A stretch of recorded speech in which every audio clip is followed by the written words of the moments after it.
Oh, is it starting now? Yeah. Oh. Okay, we're to be live. Yay! Hey Okay. guys. Hey guys, welcome to the Bad End Show number 17, I believe, this week. Oh really? Yeah. Oh okay. It's been quite a while since we did this. Mm-hmm. Yeah, as usual, talk about anime and shit, blah blah blah, Mobage. And I guess this week we have a new Fako event. Yep. I guess that's the. Oh, you have a picture. Wait, Wait. wrong thing. This one? Yeah, there we go. Okay. Not new fake servant. I wish. Okay. I mean, Uh, she looks like a saber, right? probably. No, that means she's an archer. Yeah. Oh, archers use swords. Okay. So, I guess for this one, it's another good event. I think we Good mentioned that. 6, I think. Is it 6? Yeah, I think That sounds about right. I mean, they have one every year, and like this is 6th year Fako now, right? I think. Did they skip a year? Oh wait, it's the 7th. We had the 6th anniversary, right? Yeah. Well, they might have had like a different event or something for. Yeah. Well, it's one of several. Is the point. Yeah. So I guess the new servant is Ranmaru. Ranmaru X. I wonder if like the historical Ranmaru, because that's noble. How should I put this like delicately? Ranmaru, like historically, is Nobunaga's literal fuckboy. Oh yeah. Like literally. Yeah. Yeah. Maybe Nobu had good taste. Yeah. So I was like, oh, Ranmaru, is it going to be otaku? And then like picture came up, and like, wait, there's boobs, so maybe not. Well, I mean, Nobunaga herself got like gender bent too. Maybe they did that so that they're still the same. Yeah. I don't know. So it's like Yuri couple instead of. Maybe. Well, there's also Cha-Cha though. Yeah. Wasn't Cha-Cha's like Nobunaga's wife? Wait. No. Oh, That's someone else. Oh. I think. Oh. Wait. What's Cha-Cha then? I don't Cousin? know. No, I think it's like. Oh no, this is the part where we seem ignorant about history. Yeah. I think it's somehow related to Nobu. I don't remember how, Oh. but yeah. Okay. Anyways, Ranmaru, Nobunaga's little fuckboy. In the most literal sense. So usually when you see like Nobunaga related like anime and stuff, because there's always gonna be anime about Nobunaga. Like Ranmaru shows up like otaku, Yeah. femboy type. But yeah, one of the things I learned in college from like sensei is that like back in the day, like in Japan, and actually I think it's the same for like China and other places too. But like ideas like gender and sexuality is like a lot more like fluid, and like people would go to war, like they'll have a wife at home, but then they'll also like fuck like their like subordinates when on like the battlefront, and it just seems like a kind of just like a normal thing. And I think even outside of war, I think they do that too. But those like, and they don't really think of it as like, oh, like being straight or gay or being bi or whatever. Like it's just a normal, like a regular thing. Like that like they just do, and there wasn't like really any like meaning to it. And this all changed when the goddamn Christians came over. Oh, then the Christian nation attacked. The Christian nation attacked. Christians don't, man, they ruined everything all over the world. But they brought us sexy nuns. We can have, yeah, we can also have like sexy Mikos. Maybe. I do like those sexy nuns though. Every time I see like dojins with them, like the contrast, like oh, like this like pure holy woman with like a giant throbbing something beneath her skirt. ... I'm judging. But yeah, like Ranmaru, So they balance out, basically, is what you're saying. it's the contrast. Like the contrast is important. No. Like, brought bad thing, but also brought good things. So it's like, oh, net zero. Net zero. Net malu. It's a malu, like Ranmaru. Maybe. Anyway, so Ranmaru like pretty cool. Like it's a free servant, like 4-star adventure. Is this the first 4-star like free? This is the first free Avenger. We had free rulers before, right? Oh, Yeah, yeah, we yeah. just because we had like We had the couple. Lolly Vinci and Yeah, and Kets. oh, I forgot about Quetz. Since I never use her. Yeah, I think it's the first free adventure, and it's pretty amazing that they made her free because like she looks super amazing. Well, I mean, she already had like this like cute character design, but like her voice is also like really cutesy too, and like her sprites in the stories are like really adorable, and her battle animations are like really fluid and beautiful. Oh yeah. I think when you were watching the stream, like I was kind of afraid like she would be what do you call it? Gotcha servant. Yeah, But I was like, oh, she's free, perfect. yeah. And like that eye patch, and like she opens the eyes, like shoot a beam or so and stuff. So it's like this is like all your bullshit it rolled into What? one. It's not my bullshit. Like she's totally your like this is like the kind of character that like, would be your favorite in the show. Oh my god. I mean, she had like Shunia's design and then like eye patch and just like her voice and like mannerisms and stuff. Like it's kind of character you like. I blame Mika Picasso. Blame who? The artist. Like say Oh, is this the same artist? yeah. Oh, You know, same one for Kaguya Luna. oh, it's like Sei Shokunon. Yeah. Oh, I didn't even realize that. Well, I guess it makes sense. If you look at her Final Ascension art, do you have it? Oh, I don't have it yet. I didn't send her that far. Oh, okay. If you see how her face is drawn, it's pretty obvious. But yeah, like this is like totally your taste. So when I saw it, like man, this is totally Fuyu's thing. And like, oh, free servant, good. We don't have to like roll. Oh, do you have the other character? Yeah. Izumo. Oh, why is it like? Oh. Why is it not showing full? I don't know. Uh, But yeah, this like NP animation and then like this like the card animation. yeah. Looks pretty cute. I wonder, and I guess this. I wonder if this is like Ascension specific or. I'm not sure. Yeah, so she kind of seems like a Fox Miko, even though it's like, not really Fox Miko, but like kind of has this aesthetic.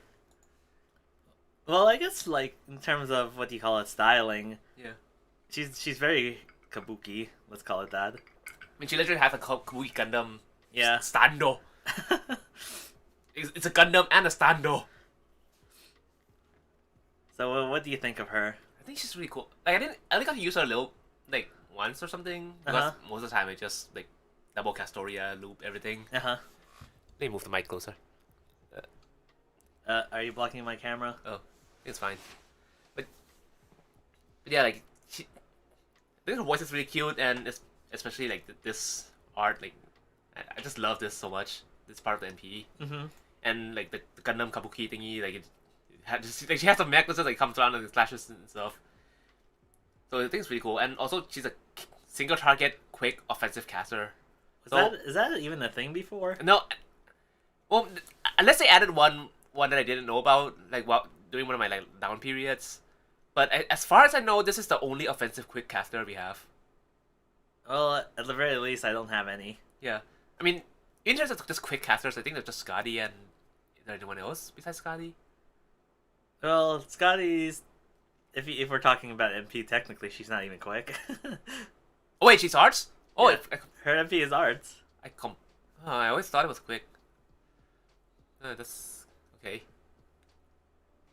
Yeah, I know, right? That's weird. That's weird. Yeah. But yeah, so was there even any quick cast? I can't even think of any quick caster off the top of my head. Then I feel like there's probably at least one. there probably is, but I can't think of any. And in terms of offensive ones, like this, I'm pretty sure this is the only one. Also, she's single target too. Because like until now, the only offensive 5-star casters we have are like Ilya and what's the face, Sanso. Yeah. I don't think there's any other like single target off it Are there? casters There might be. for a 5-star. I don't know. I mean, Those are the two I have. yeah. So yeah, like she's like a really specific niche that like we've been looking for a long time and never had, and like got her aesthetics. Like I just love her aesthetics so much. I think I kind of want to roll for her, but at the same time, like if I were ever gonna use a quick caster, I'd probably just use Node instead. Well, I don't know. Yeah. This is rolling for waifus.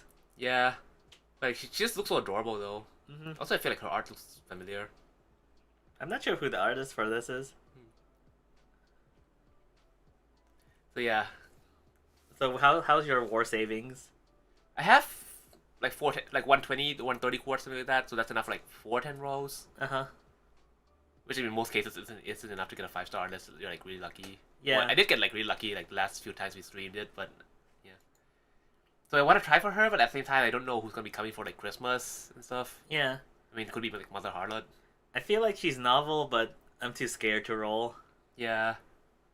Like, I think my reserves, they've recovered since last time, but they're not high enough that I'll feel comfortable, like, dipping in it. So I'm skipping. I'll probably have to use her more to like see how I like her character and stuff. Mm-hmm. I don't know, like she speaks to me. So a maybe. I mean, like a maybe, but like she really speaks to me. If I had more quartz, I'd probably like a strong maybe. Yeah. Okay. Hey, just look at her aesthetic, like. Mm-hmm. I just love it. I think the MP changes slightly between ascensions. Oh. But I've only used her a couple of times. I don't think it's necessarily a drastic difference, but I think like the ending part changes a little bit. Oh. But yeah, maybe my memory's off. I mean, most of the newer servants like have like different NPM variations, especially 5 stars. Yeah, I guess if you like check your support list, maybe you can try to pick ones with different ascensions. Yeah. And oh, gunpla. But yeah, I guess that's it for Faco. I can't remember what else it was about the. I think that's mainly it. I guess it's a mission type event. So, you know, I think right now I completed half the missions or so. So, but yeah, like I guess grinding is kind of hard when you don't have CEs. Oh yeah. So, yeah, I think the story is still ongoing. So, oh yeah. So I do have the Ranmaru at. What do you call it? Full Ascended? Yeah. MP3 right now, I think. Oh. So, pretty close. I'm pretty sure, like, the event should end in a few... Well, not the event, the story should end in a few days. I need to catch up. But yeah, although... I've also been playing a bit more Precone lately, mostly just, like, build up the quartz. Oh, yeah, What do they call the quartz in Precone is? I can't remember, actually. So... Oh yeah, I guess you did start picking it up again, right? A little bit. So I guess currently the event is clan battle. And I got kicked out of my clan because I didn't play. Yeah. So like I don't know if I'm gonna bother like joining it up because I might just like end up like quitting again sometime. Yeah, I don't know. That's up to you. Yeah, mostly I'm just doing it just so I can like roll for waifus. Although it's so hard to like raise people when I haven't been playing for a long time. Yeah. Like, honestly, well, I'm sure I mentioned this multiple times, but even though I am actually playing regularly still, it's hard to raise my people. It's pretty terrible. So, yeah. I think I've hit a wall where I can't... Well, how would I put it? At least for the PvP stuff, I can't really climb up. I'm actually climbing down slowly. Oh. I believe that's called falling. Yeah. So, yeah, it's a little bit kind of frustrating in that sense. But anyway, clan battle's going. I think it's still a few more days until that ends, and then after that, it's Christmas event, actually. Oh, right. There was the preview thing. Yeah, I can't remember who they were. We should have probably taken a screenshot. Oh, yeah, it's... The green healer girl. Yeah, I think her name is Shika, or she's something. Something like that. And then there's a Kurumi, like the girl with like the weird hammer bell thing. Yeah. And then the one voiced by like the play in Pulipara. Oh yeah, those ones. Yeah. So I don't really use like well, I use a healer a little bit because like you kind of need to have like many healers and tanks for different teams. But yeah, I don't really know much about them, so probably not gonna roll. Especially with like New Year's coming. Yeah, I'm not sure if I'll roll, but what do you call it? I guess I haven't actually looked into like the future. Yeah. I just know like the New Year servants, or like, well, not servants, but yeah, the New Year characters are usually like good. Yeah. I think. Well, I guess the Christmas ones are also. Oh, I guess we'll have to like potentially. We'll have to ask like the JP like fortune tellers. Maybe. But I know there is, what do you call it, New Year's Pekos. I can't remember if there was a Christmas version. I don't think there was a Christmas version of her. Oh. There is Princess. Yeah, I think Princess and New Year are the variants she has. Well, she had Summer too. That'd be well, really good. I mean, I already have her though. Yeah. Like, I guess I was like upcoming. Yeah. So I definitely want to at least get those versions. And Genshin, we're just kind of wrapping up. So not it's just like really like casual events right now. So is it kind of just like more like not full events, but just kind of like bonuses? Yeah, just like I think right now it's something like for three times a day you can get like double drops from like the gold and ESP farming thing, Uh huh. which is like it's helpful a lot because like I'm always running out of like all those resources. I'm always running out of like all resources in Genshin. Mm-hmm. What's like the sort of thingy, but like since you can only like claim it like 3 times a day, it's not as much as I would have liked. Yeah. So, Yeah, I'm not sure. At least I can't say about the Genshin, but like for the Picone, I'm not sure. Well, it'll ever get to the point where it's like, oh, I don't need to grind anymore. I'm just assuming it's just constant grind. yeah, pre-connect like they give you like a whole bunch of stamina, but you just need so much stuff that Yeah, like, it. Well, I was gonna say balance out, but does it really? not really. It's just like Fate Goal is like the best one because like you get a shit ton of apples and like you get like pretty good drops Oh yeah, and yeah, also like when you do an event in Fate Goal like you can buy a shit ton of materials. yeah, yeah. I think that's one of the strong points where it's like, oh, you. Well, I mean, obviously there's RNG drops just doing the quest, but then you can kind of also have like the stuff you can buy in the shop. So it's like, You can just like stockpile over time and get so yeah, yeah, after you play for a while you just like don't really need to go dedicate farming as much I guess. yeah. I actually don't at all. Yeah. Well, that's also because we've been playing for like years though. Yeah, yeah. Although I still remember like back in the day when you had to like when you had like spam like I think it was like Dunning or something in America for the Dragon Fangs. Oh. And like you need a shit ton of Dragon Fangs and it's always so hard to like, get them back in the day. Yeah. But now it's just like oh just have like hundreds lying around. Right. I can't remember at which point it got to the point where like we weren't really, or at least I wasn't grinding. Like, well, not grinding, but like I could spend materials more freely. Yeah, I think it was about like a year or two into the game. Yeah. I wonder if Precone is gonna hit that, but I doubt it. I really doubt it because they always introduce more ranks, and then you need more materials for that, and it's always Also, I don't new think, materials. they don't really like sell materials in the shop for events either. Not really. Like, But like, Well- like Fate Goal, you can always like each time the event comes around, you get to buy like a crap ton of materials. Like there's usually like 9 types of materials, yeah, yeah, and you get like a whole bunch of like each one. But I don't think Precon really does that. yeah. I think that's one of the key distinctions actually, because what do you call it? At least right now, if we're talking about material drops, it's usually like those lottery style events, Yeah, and then the lottery is always filled with low level materials, yeah, and then like the event. Oh, what do you call it? The event missions themselves usually drop stuff, but they're also not that like. it's usually the character ascension thingy. Yeah, yeah. I mean, that's the main valuable part. Yeah, so you don't really get like the weapons you need to like add for like other people, and you need like a shit ton of different types of Yeah. stuff. And in Genshin's like really stingy with like event rewards, and the events are pretty like simplistic. Well, I guess it's also because like it's harder to develop events for them maybe. Uh huh. Since like open world as opposed to Fate Go. Well, I think it's also because like since they're doing like major like a big like update like every like 6 weeks, I think they're like I've heard that their like production pipelines actually like, pretty like suck or something like that. Uh huh. So I think they might just not have leeway. Because even if they're making a lot of money, like you can't like always like hire people quickly and get them like trained up and integrated into the team. Yeah.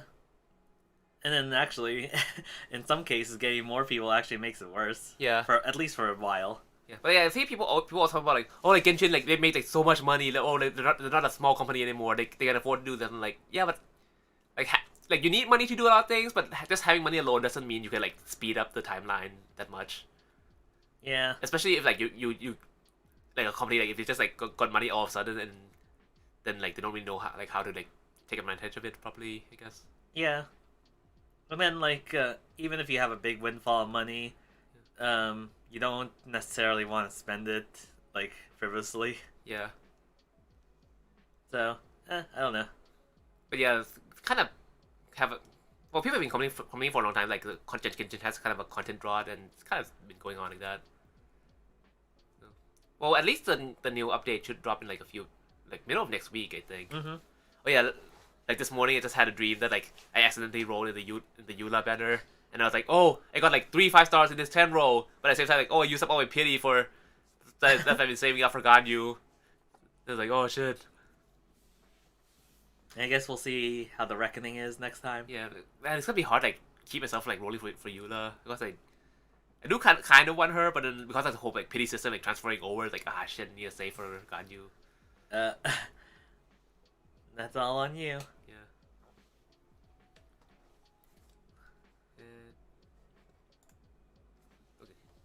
Okay. Okay.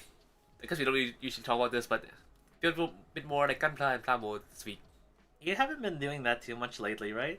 Yeah, since I can't really like read light novels at the same time. Well, I've also been doing the Takimakatsuji on stream Oh, last I guess week that's too. true. I haven't done that this week though. Well, I guess I was thinking that's more a recent thing, but like, I don't think you've been doing that too much weeks prior. Yeah, I mean like this thing I started building it like months ago. Oh, well, it only just finished, or Yeah. like got back to it. I mean, Yeah, I only just finished, and this is just like the what do you call it, like the kunoichi equipment or like basic equipment too. uh-huh. So like she still has like a whole bunch of other equipment and like swap out like armor and parts and stuff, and you do. So it's just like basic form, and then the Gundam demo that we got from the Ami recently. Oh yeah. Oh, I'm American life. Juggernaut. Uh, Yeah, this one is like it's a really old kit, but like it's still like pretty good to build. And it has like a lot of articulation, and I think like even like, it was like kind of ahead of its time back then. So even now like it still holds up. That's like a really good like high grade kit. Although it also has a lot of like annoying things like the hand, the wrist joint like keeps like falling off sometimes. And the thing that really annoys me about like Gundam 00 high grade kits back then is that like Gundam 00 they have a lot of, like parts that are supposed to be like clear red, clear green, and like the gun sights are supposed to be like clear blue. But then in the high grade kits of this like the season 2 kits, they're all transparent. So it's just like it's completely transparent clear, transparent clear, transparent clear. So like this like head thingy that's supposed to be red, like it just has like a red sticker inside, and then you just slap like a transparent piece on top, and it just looks kind of ugly. So it looks really bad if you don't have like clear paint to use on them. uh-huh. Yeah. So that's my like big gripe with like that entire line of kits. But Well, I guess I'm assuming it's to save money. yeah, Like, probably.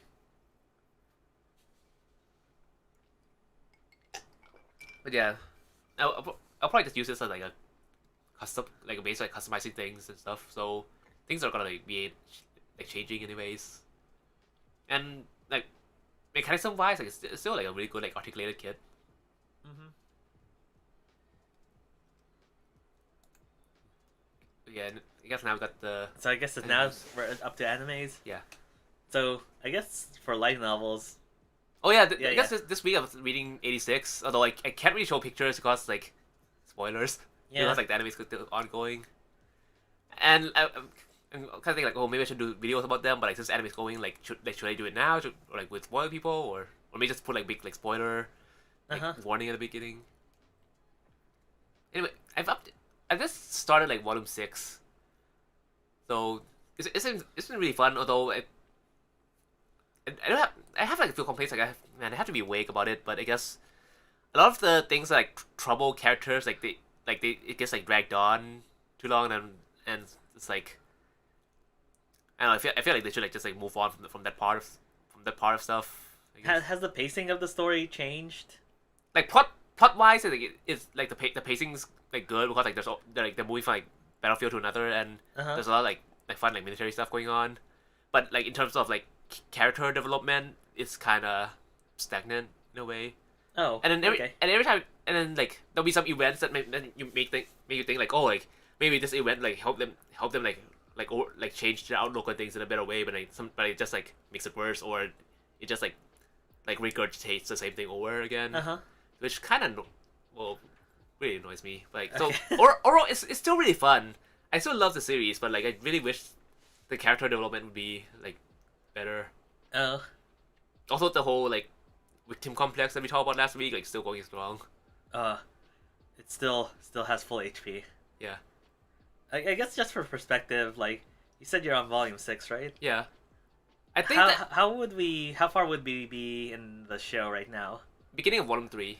Okay. I think they're gonna end season 2 at the end of volume 3. Okay. But like volume 1 is like a really standalone thing, and then volume 2 and 3 are kind of like together. Yeah, So yeah. I think that's why like volume 1 had its own season, and then season 2 is gonna be like 2 and 3 together. Okay.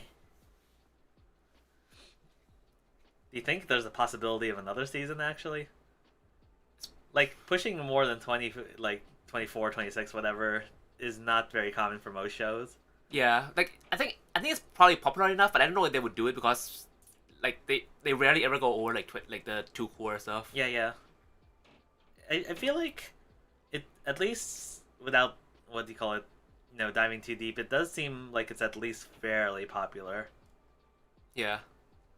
So, maybe not. But I mean, in recent years, like the only times we go over two cores is if it's like stuff that's like a big project that's meant to be like like 4 cores anyways, like Gundam stuff. Yeah. Or like the usual like shonen stuff. Yeah, and the then, big franchises. Yeah, and then we had like the usual like the kid stuff like Precure, etc. And the only exception I can think of is like Tensula, like slime thingy. Yeah. That's the only one that's like been going on for a long time that isn't one of the big shonen names, I think. Does Data Live count? Oh yeah, I forgot about Data Live. Oh yeah, we Oh yeah, so like, we had to watch Data Bullet. oh yeah. But yeah, in terms of light novel adaptations that get many cores, it's like Tensula and then Data Live. yeah, those are like Data Live, High School DxD. Oh yeah. But the thing is that like those two are clearly like on like worse than like most other things that are going on. And like why is it so popular? Why did it get so many like seasons? Because horny people pay money. Yeah, but there's tons of other horny light novels too. Is it maybe it's not the right kind of horny? Maybe. But I think it's also just because like they got adaptations early on too. Back before like all the light novels got adaptations. Oh, you mean like first starter, like what is it called? First mover advantage. Yeah, for the first mover advantage. Oh yeah, I guess there's SAO. Yeah, SAO is like always going on, I guess. that's true. But I guess like at this point like SAO is all like big name thing too. Yeah. Oh, Shield Hero. Oh yeah. We're getting like the first season with like 2 cores, and then like we're getting a second season in February 2022, I believe. Yeah, it's like, oh, us. Oh, that rarely ever happens. Also us. Oh, this thing, this thing. Okay, maybe we were wrong. Maybe there's actually more common than we thought. Okay, well, we'll see. Yeah. But I'm not sure if it I don't think it has exactly the same demographic as a lot of these other ones. But 86? Yeah. Yeah. It's a lot more like heavy. Yeah. But anyway, I guess that's how it is. Yeah. Oh yeah, no, I guess this week we're not gonna be talking about 86 because like, they fell behind on production, so we just had a visual commentary episode. Oh right, yeah. Should we watch that? Yeah, but I think maybe like, just save it to watch with like the next episode. Yeah. Well, next episode should come out like later today, actually. Right. Well, I think one of the, I guess I'll say interesting. Well, maybe not interesting. Let's say novel. Yeah. Things is like, oh, the preview it showed them watching stuff in the theater. Yeah. Or commentating in the theater. So I don't know. I feel like that's more interesting than just like the usual like recap where it's just like rehashes the same scenes over and over again. Yeah. So at least it's something different, I guess. Yeah. So even if the content's the same, yeah, like at least the presentation it has something different. Yeah. And actually, it might be interesting to kind of see whoever they have commenting react or whatever. I don't know. Probably shouldn't hype ourselves up too much though. Yeah, I mean, might just get disappointed in the end. Yeah. So. Okay, anyways, let's go to Muffluff. And we got to see like the old road Mikoto, like Guy Mikoto. Is that what we're gonna say? I don't know. Oh, yeah, I'm still not 100% sure. Like I'm still not 100% sure, but like in this world, like is Mikoto like just like a cis guy, or like a trans guy, or just cross dressing, or or maybe just has like, some other situation that like led them to like present this way, or if so like because like, I don't think they ever went into detail about that difference. They just said like, oh, it's a difference, and like they never touched on it, right? I think they at least hit at it. But this is one of the details I don't quite remember as well after all this time. Yeah. But yeah, it's up in the air for now. Yeah. Like there's many different like options available. Although like one possible theory I have, although like there's nothing to like really support it, is that like Mikoto's like fundamentally the same in most worlds, and like either a trans guy or just like a really like tomboyish girl who just likes to like cross dress and just like act as a guy. Yeah. Like one of those things. And like in this world that's peaceful, like they can just do it like this. But then in the like the timelines with like unlimited and alternative where like the beta invaded, like because like guys keep getting drafted, like even though they want to do this, like they just like present themselves as a girl just to just like they don't want to have get drafted early. Could be something like that. That's just a like I feel like that's possible, but there's nothing else to like really like confirm or deny it. So it's just a pet theory in the end. Well, I guess considering how stuff like that is, that's at least a pretty solid theory. Yeah. But, oh yeah. So I guess they haven't shown it in the show, but like, oh yeah. So, I guess at first, it was the normal. What do you call it? What do you call it? I was gonna say professional soldiers, but then like the people, it was typical volunteer military, but then over time they've had to move on to like conscripts. Yeah. Like increasingly, and at first it was open only to males because that's how it was back in the day. I mean, but, it still kind of is like that in well, most yeah, countries. In most countries. Well, I'm not sure about most, but in several countries still. I mean, isn't it only a few countries that like force conscript like? Well, I was gonna say like the whole gender thing. Yeah. Yeah. Well, I mean, like in the I'm talking like modern day or. Yeah. Yeah, I think isn't it only like Israel and a few other places like Switzerland that conscript both? I'm not sure. Oh. Okay. Well, I guess the point is like, I guess like they've had to change their policies over time. Yeah. So they've been lowering the age for like conscripts, and then also like they opened it up to everyone at some point. Yeah. Because, oh yeah, actually, this is one of the interesting things I feel about the show. Is like, a lot of like, let's say otaku shows. Yeah. It's very skewed. Like, 10 waifus and then one guy. Yeah. Or whatever. But like in this world, it actually makes sense because a lot of the guys are dead from fighting. So that's actually an interesting thing to like justify that. No, they're like introduced to us where like, this thing only works for girls, like some weird reason, and then like except for this one specific guy. Yeah. Because like in a lot of these shows, you have to have some like goofy justification for this, like convoluted harem setup. Yeah, actually, that's a very common one. It's like, these special powers only girls have it, except for this one guy. Yeah, except for this one guy. See, I'd be okay with this if they turned into like a trans girl story. Oh wait. There's also the ones like the guy doesn't have power, but somehow they make the girls more powerful or something like that. Oh yeah, like the guy doesn't have that same power, but he has this special power that amplifies other people's power. Yeah. or maybe like they don't have power, but somehow they can give the power to him. Like they become his weapons or something. Like, yeah. Those anyway. There's a lot of weird convoluted stuff like that. Yeah. See, I'd be okay with that if they actually did a trans girl story, where this guy has like transferred into this like all girls like military because like he has power for some reason. Like they're actually a trans girl all along, and they turn and it's like okay they like transition blah blah. Are you talking about Comfort?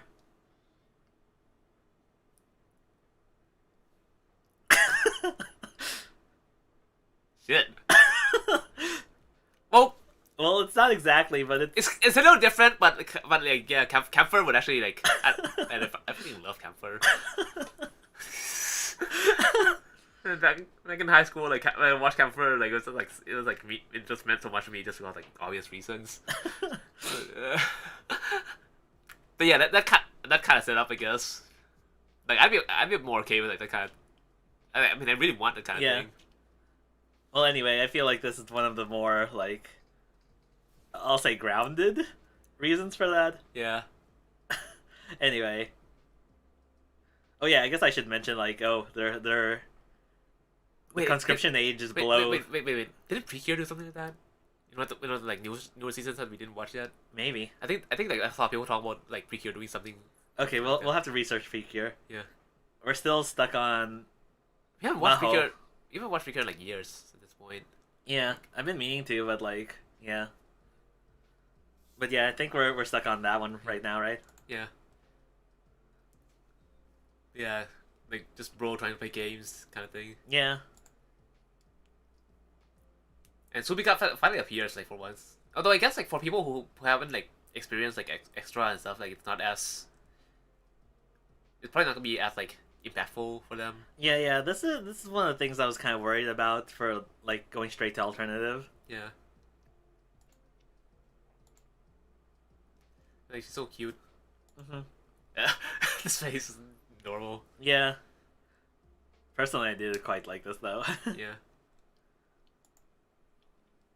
But actually, I think one of the I guess this is not the thing you would get if you were jumping into it new, but I think we were kind of meant like talking about this general subject like on previous episodes where like oh his character like Takeru's character changes quite a bit between like throughout the whole story. Yeah. Where like oh extra he's kind of like pretty immature. Wait, what the hell happened? Are you magnifying? Okay. You know, like pretty immature and kind of like I wouldn't necessarily say hiding feelings, but more like how would you describe it? Putting on airs. Yeah, or maybe just like brushing it aside. Yeah. But like oh when during this episode when like he sees Sumika for I guess from his perspective for the first time in years. Yeah. Like he's actually kind of a lot more honest. Yeah. And like a lot nicer to her too. Takeru's a dick. Well, yeah. Like, I was playing through Extra again, like doing the whole like. He's quite a dick. Yeah. Which I think it's okay in the sense that because like the story as a whole kind of has him having to like basically mature and stuff. Yeah. So like I do like how when he finally saw her like oh you know was like pretty honest and just like oh I guess what he said was like oh your hands are so beautiful like and like holding them. Yeah. So and then she was like like so I do like that honestly. Yeah. And then I guess we get to reveal like Kasumi. Well, I guess the backstory about like. Yeah, but Yeah. I guess we get to see a little bit more about like how doing this whole traveling thing is putting a strain on her. Yeah. They went on Mars and then the moon and then like move. Yeah. So I think like alternative one was like they were trying to like communicate with the beta like on Mars or something like that. No. So the Mars thing that was an accident. Yeah. So this I think follows like normal history mostly, where it's oh crap which one is that? I can't remember the names of the ones that landed on Mars first right now. But basically they landed the probes on Mars and then they discovered the beta just there. Yeah. So the mission wasn't specifically to contact them. Yeah, but I mean like after like finding them, like alternative one was about like trying to like communicate with them on Mars, right? No. So like they sent the probes to Mars. Okay, they encountered the beta. Yeah. I think initially they knew or like they realized it was some sort of life form, but they didn't know. So they sent multiple probes there. Oh. But they all got destroyed. Uh. Like pretty soon after. So it's basically implied that the beta destroyed them. Yeah. So they didn't know much about the beta at all at that point. And then during this time, because they realized that there are other life forms, they kind of compared to our world. Yeah. They upped their like space spending and exploration. So they established like manned moon bases actually, and then the beta eventually sent, or like what do you call it? Not sent forces. How would I put it? They colonized the moon. I guess is a better way to phrase it. Yeah. And then basically the moon-based people encountered them. So this is the first time they had a better idea of what they were. Yeah. And this is when they tried to kind of like start their alternative plans, like more actively. I think that's how the timeline goes. Yeah. But yeah, I don't think they had an idea of what the beta were like exactly from the Mars stuff. They just knew that stuff existed. Oh. But yeah, like I think the technology of the time wouldn't have let them be able to figure it out. I think they still had like what do you call it? You know, orbital like Mars like satellites, but then that wouldn't be able to give you like the kind of resolution you need to see what creatures are on there. That it's just like covered with something. Yeah. But yeah, then the moon got attacked. I wonder why the beta really looked like this, even though like they were supposed to. Actually, no. That might be spoilers. Never mind. Will it be spoilers too? Yeah, it would be. Okay, never mind. I know what you're getting at, but like, maybe I'll mention it off screen.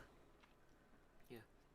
Wait, what's the difference between alternative 1 and 2? I mean, they had like all the like linguist professors and blah blah blah like gather together to try to like find a way to communicate with them. Yeah, I can't remember what the difference between 1 and 2 were. Yeah.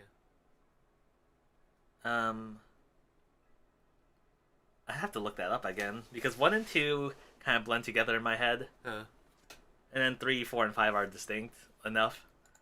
Yeah, and 3 happened like after like the 1973 invasion.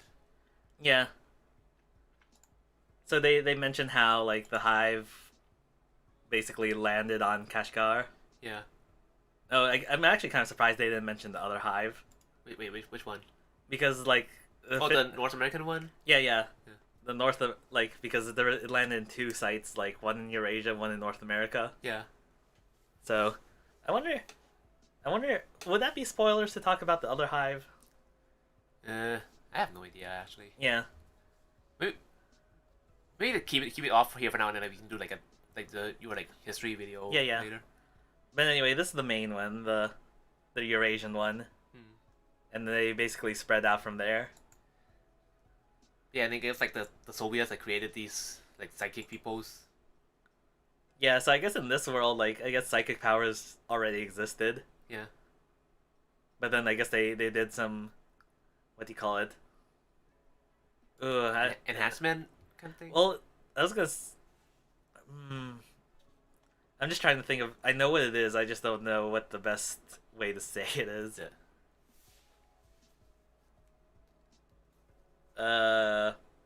Selective. Yeah. Selective breeding. I was gonna say that, but like I don't know if that's too, Artificial breeding. something like that. Yeah, I guess now we know where Kasumi came from. And these should be the people with like total eclipse too, right? Yeah, they're psychics too. The Scarlet Twins. I mean, that's why they can use like do that crazy Terminator thing. Yeah. How does it help with the crazy Terminator thing, though? It's more like they communicate with each other, but then like how do they do their whatever like maneuvering? I can't remember. It could just be like they can sync up their movements more easily. Yeah, I guess they never explained that in the show properly. Yeah, it could just be like, oh, it's complicated, so like the fact that they can work together seamlessly. Yeah. Means Because normally the Terminators are like single seater.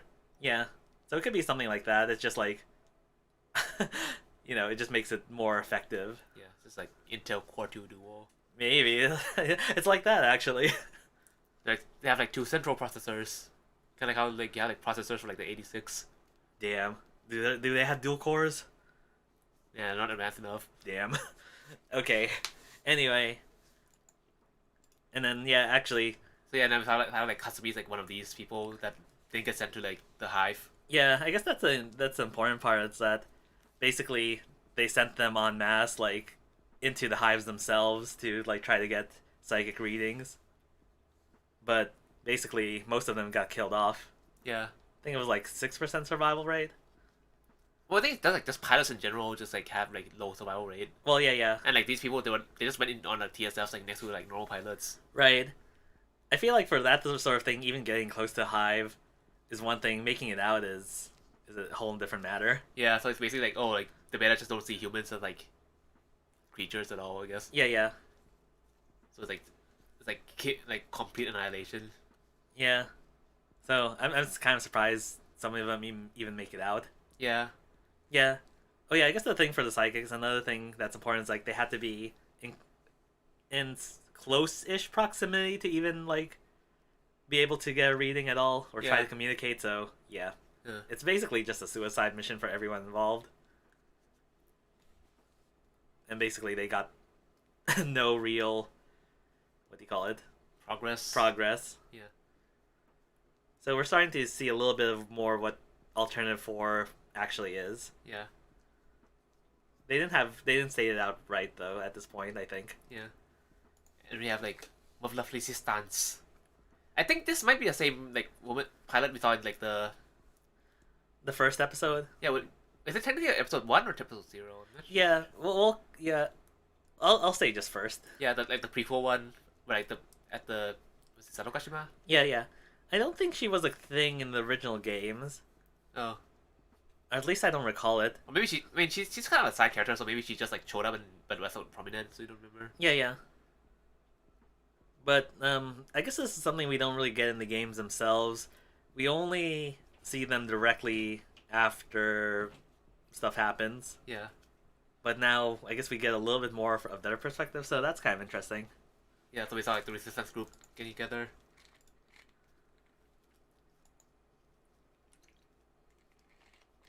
Mm-hmm. And Kasumi being adorable and Takuro playing with her. Yeah. Yeah, he like since he saw Sumika again, like he's starting to get a more feeling that like Kasumi and Sumika like they're really familiar and like there's a link between them somehow. Yeah. But I guess it's still not clear what it is. Yeah, fuck this like this shit.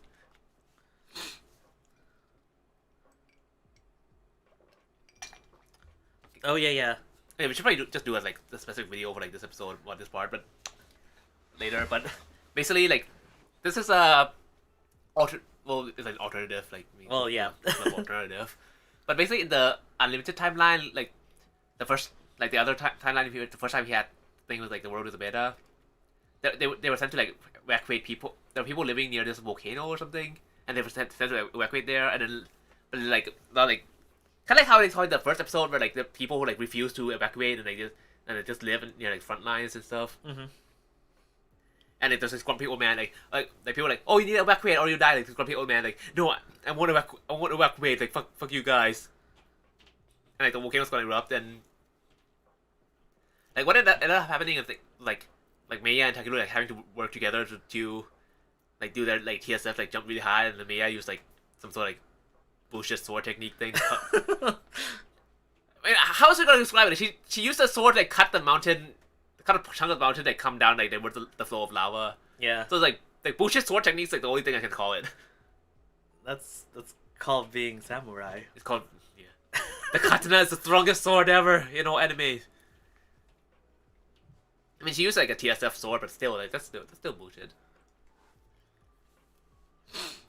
And I think it's like oh, like, in the end, like they saved like the old man's home, but they still lost a lot of casualties, and like they had to like wreck their like machines to do that. And, yeah. Like, and they risked like so many people's lives like doing that. Too. Right. Actually, if I remember correctly, after they did their your favorite sword technique, yeah, they get buried in the rubble. Oh yeah, that too. Oh yeah, and then like it's like, oh, we're gonna die. Yeah, they're gonna die. I think they were having some like 60 times, and they got rescued, and people were like, "What the fuck are you guys doing?" And it's like, oh, this is not sexy time. Yeah. But yeah, it's like, and the thing that pissed me off is that like they I think in Unlimited they presented it as like a good normal thing to do. Where it was like, I just felt like really stupid. I just really hate the kind of thing. But yeah, like that's the thing I don't understand about like why is she here? Like is this the same person that's like in the first episode? Then like she saw how like all those people who were like refusing to evacuate, they just ended up like causing more trouble and like causing more deaths because I have like saved them again later. Wait, but that wasn't really her perspective when we saw her in that first episode. Yeah. I think her perspective was like, oh, what do you call it? I think she would be more sympathetic to this side about like, oh, forcing these people to like evacuate, leave, blah blah blah. Yeah. That's the impression I was getting. I think it seemed kind of like for her, it's like, oh, we failed to like prevent that, rather than like focusing so much on, the destruction. I think that's more your perspective. Yeah. So actually, it might be it might be that person. Yeah. But yeah, like so there's like the like forced evacuees like living in like temporary residence and stuff. Yeah, the I guess refugee camps. I guess. Yeah. And like Meiya's like, oh, like we shouldn't be doing that. Like we should be like protecting their like way of life too, and stuff. And like Takeru's like coming in with a realistic like ideal solution isn't realistic. Like you're gonna like do all this shit and like when even like everyone dies because like they're literally fighting for like humanity's survival here. Yeah.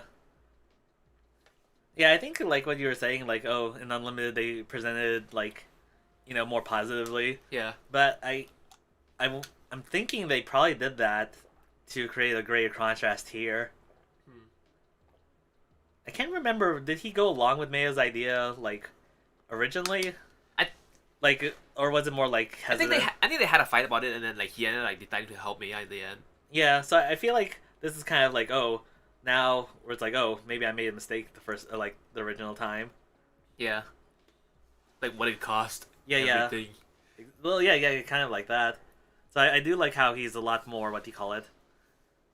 Not aggressive. How would I put it? Realistic. Well, that too. Well, they also didn't get deployed there in the first place too. Because how like timeline's changing. Yeah, yeah. But he's more steadfast, I guess. Yeah. But yeah, I hate like the chat thing. Oh, I really hate people, especially in this kind of situation where like you're literally gonna die. Like I hate people who like refuse to evacuate just out of like some stupid ass sense of pride or sentimentality. Like just for like, oh, like my family's lived on this land for generations. Like, so what? Like, fuck your ancestors. I wouldn't be that hard. Like go that far. Like I think for me, Yeah. what do you call it? Like I can empathize with like those feelings, but at the end of the day, you can't really have a livelihood without being alive. Yeah, like you're literally gonna die when like and they refuse to like, evacuate anyways. Right. And like, the only thing is that like when you refuse to evacuate, like it's not just you. Like you're also putting the lives like all the soldiers and like everyone else like at risk because of your like selfishness. Yeah, I have a feeling this is definitely one of those like Japanesey type story thingies where it's like the small group of people who are not going along and just causing trouble for everyone else, like that sort of thing. But they always present it as like, oh, like, it's a noble thing to like try to help them out in the end. Well, I think it's just, I think that's a case of like mixed values don't necessarily mix together, even though they both coexist. I guess Like that kind of like Bushido. I think it's been a long time since I studied this, but I think a lot of Bushido things isn't actually like battlefield stuff, and it's just the bullshit that people came up with like. No, it's definitely it's not like it's not something like samurai actually followed. It's well, like it's idealized. Well, it's not the stuff that samurai on the battlefield followed. It's the stuff that samurai in the after war, in the period where there's no war, and they're like they had all these like samurai running around with nothing to do, so they came up with all these like bullshit procedures just like as a way to keep them in check. Oh, and so a lot of like the formality things we see nowadays is an extension of that like of that period and not from like actual warring period. Wait, are you sure? Like I thought it was bullshit completely. Like kind of like how I guess the Western equivalent would be like knights. How they're like, oh, like what do you call it? I mean, you had a period like after the warring states era, you had a long period where you had a lot of these like warrior class who aren't doing like warrior things, and they just run and they're not really like contributing anything to society, but they're also just like running around carrying swords and being a menace to people. Yeah. So a lot of the customs and traditions were like enforced back then as a way to like put them in check, pretty much. Maybe like you overload them with customs that they're forced to obey in order to like distract them from like doing other stuff. Maybe, but I was thinking like in terms of like the modern outlook, like it's also like more fictionalized stuff has been added to it. Yeah, the ideal. Like definitely, but like even the origins was like not based on like actual realistic fighting. Right. What I mean. So like yeah. And it definitely got like embellished over time. Right. Oh, chivalry. That's the one. That's the word I was looking for. Like Yeah. the Western equivalent. Yeah. Where it's like, oh, that's not how they fought at all. That's just like the idealized thing that more modern people's attach to it later. Yeah. But I guess that's a. What were we talking about? I think we went off on a tangent. Like shitty old men who refusing to evacuate. Yeah. Yeah, like it's good to have ideals, but then like you need to draw a line between like at a certain point, and when like people are literally dying because of this, then I feel like that's like the line's like been crossed for like a long time ago. Right. I guess there's also the thing of like, even if you lose it now, like, if everyone dies, you can't rebuild or like retake it back or like that sort of thing. Well, it's not like if everyone dies, like you're losing it anyways. Yeah. So you like there's no like you can't keep it, but because of your sentimentality, you're trying to drag everyone else down to death with you. Yeah. That's the kind of thing that like I really hate. Mm-hmm. And like with Maya, like she's like, oh, like this is like the ideal thing we need to do, like we need to like fight for like these like people's livelihood, but because of her sentimentality, she gets like a lot of other people like wrapped up into it too. Yeah. Like, I definitely think this part of the story is like commentary about like, you know, Japanese politics. Yeah. But yeah, we see. I see that like a lot of other stories and stuff, and that like really pisses me off. Like, why don't you talk about it? I guess it's probably okay to mention because like it's not really like plot heavy thing. It's more of a side thing. Like in like So I'm a Spider, So What? Yeah, yeah. Like like the hero guy that like we saw die like the main character's brother, like the previous hero before like I before thought, like the main character became or like okay. quote unquote main character. Okay, so not the I keep thinking main character, but his not really main character, not that guy. Yeah, it's like the brother like Mhm. like when the brother was still the hero before he died. Yeah, yeah. Like the hero had to like go around like saving people and like in one of the side stories is that like they I think it was a like a giant phoenix or something. It was just kind of like just migrating and like every time they migrate like people have to chase it and like and like evacuate people out of towns ahead of time Okay.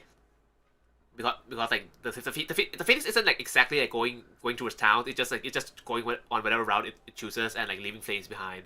So is it like it's kind of like a hurricane where it's like it's just moving on? It's more like a natural disaster rather Okay, than yeah, like where like it just happens to be in the way rather than like okay, so not targeting or anything, just Yeah. like doing its thing. Okay. yeah. So like the hero's like helping like evacuate towns, and then like at one of the towns like some guys like he was like cling onto his house like no I refuse to evacuate like I finally built this house with like this with like my wife or whatever Yeah, yeah. and like no like I'm not gonna let go of this blah blah, blah. And like, even though like everyone else like trying to get rid of him and then they're just they're like wait like come on like you're troubling the hero and he's like wait if you're the hero then you should be able to like help protect me but if you're the hero then like you should do something about this like how dare you like try to get me to like go away. Uh-huh. So the hero ends up like trying coming with a plan to like face off against the Phoenix or at least like try to divert it Uh-huh. and like problems arise so like he almost dies but and until like the shielder well, shield hero guy I was like, did you mean Shield Hero? yeah but like the shield guy in the story like had like take the blow for him and like he was literally like on the verge of death I think like so like they had like heal him up a lot and so the guy who was like refusing to leave the house like was like I like I'm sorry I didn't mean for this to happen and everyone just like looked at him with like scorn and Yeah. so yeah like that's the shit that happens like you're like dumbass like sentimentality like just keeps getting people killed. Mm-hmm. Well, I mean, I'm pretty sure that's that's one of those like Japanesey type of thingies. Yeah. And like I know that just is like fictional examples. Like this is a very like real mindset kind of thing that happens a lot. Yeah.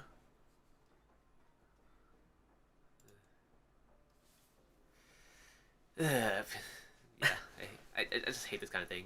So like I'm very much in like Takeru's camp over here where like you're literally fighting for like the survival of the human race. You literally have people dying and like when you're trying to like get everyone like tied up in your like bullshit ideas. Yeah.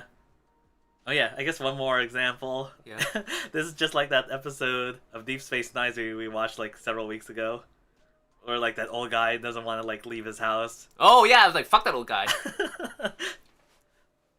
Oh yeah, the annoying thing is that you can argue like oh like if they don't want to evacuate and like just let them die, but the problem with that then is that you inevitably have troops who like sympathize or like they don't want to they feel bad about leaving someone to die so like even though so like they'll still try to do something about it and then get themselves killed over it.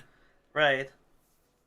Like no matter what, you have to do something about it because it's the least worst option potentially. Yeah, because you just let them die, and then also they can turn like some of your troops against you too. Yeah, yeah.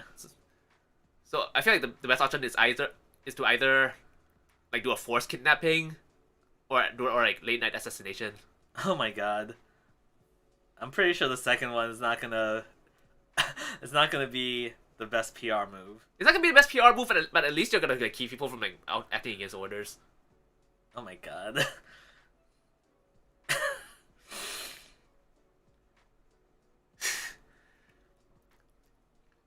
But yeah, probably best solution is just to like drug the motherfucker and just like carry them off in a bundle.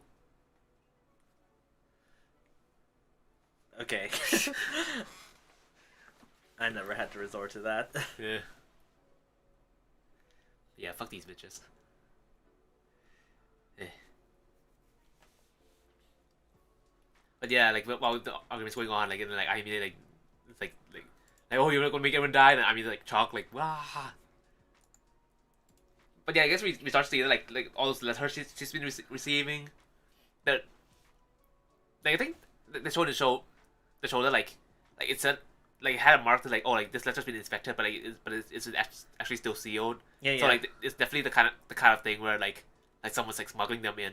Oh, definitely. Yeah, so we get a hint like Imedia is like probably like involved with like this faction that's like trying to do the whole. Well, we don't know exactly what they're trying to do, but we know there's some sort of like rebellion, resistance kind of thing going on. Yeah. They're gonna stir stuff up. Is the point? Yeah, they're gonna fuck shit up. But yeah, I really hate these people who was like this like. It's going back to the whole like oh like, even the like their livelihood dried up. Like what the fuck are you guys else gonna do? Like they're gonna die anyways. Like what do you want? Like you just don't have to leave it to like do anything better right now in this kind of world.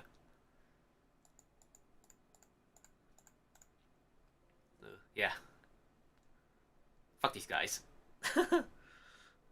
With English eat shit. English eat shit. I hope they have that line. They better keep that line. Damn. Well, the context for that will be explored sometime later. Yeah. Yeah, I feel like we should just do a like video about like MONKE again. Maybe. Like... Okay.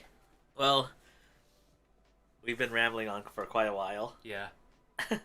You got very heated, just like that volcano. I am the volcano. Maybe Maya's trying to save them from you, trying to kill them. She better do a good job. See, it explains everything. It's like, oh, let's kill them all. You're a volcano. It's like, Maya, no. Stop.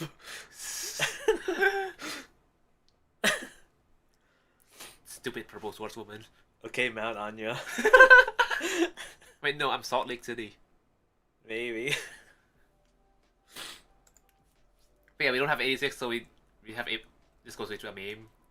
Oh, I thought you were gonna say we have 86 at home.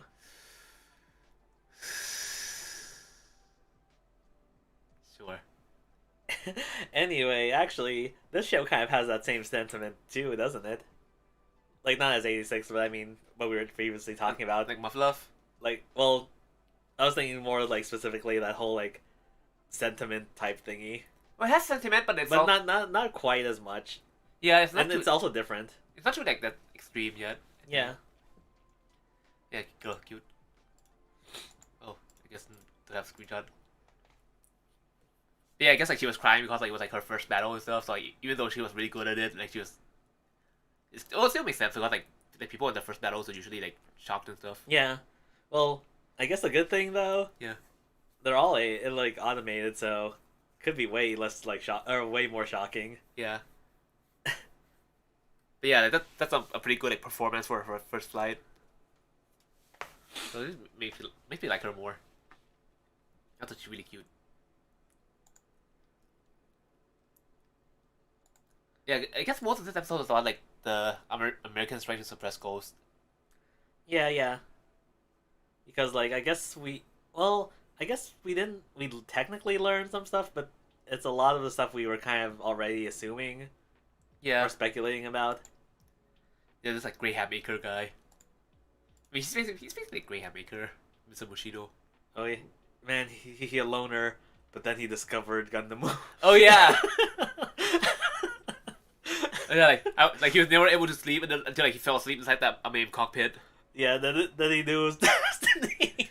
Yeah. Like this, he's just Grey Hat Maker, goddammit. Oh man, that whole plotline was quite amusing. Yeah. Well, I guess we finally found out like where the mailers and stuff came from, like Princeton Corp, some like European thing. Yeah, so you can't trust the EU either, I guess. Yeah.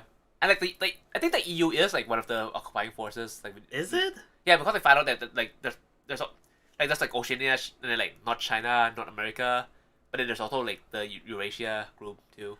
Yeah. Well, are you sure they actually have territory here? I think they did.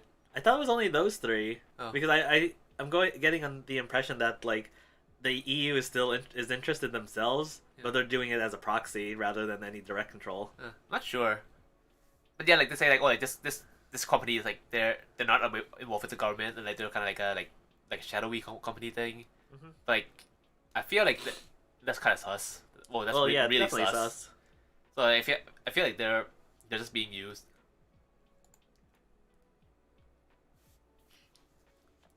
But yeah, I guess they had like these like aerial carrier thingies. I mean, they look like ospreys. Yeah. So I guess they just like they just like ride on the shoulders in Yeah. some sense. Yeah. But yeah, just another thing is kind of like Graham Acre, his like American like flying test unit thing. Oh. Flag fighter. Oh yeah, I guess a good chunk of the episode was focused on this fight. Yeah. Also, yeah, like last time we thought the ghost it lost its arm and then like its head got blown off too, but now it has like a head back and now its arm grew back to its like original version instead of the hacked together part that it had before. Yeah. So I guess it's still a mystery whether it's healing on its own, I guess you could say. Yeah. Or if someone is doing it. Well, we definitely we saw that shot of it like kind of like fixing itself too, so it's at least capable of like some like self repair. Yeah.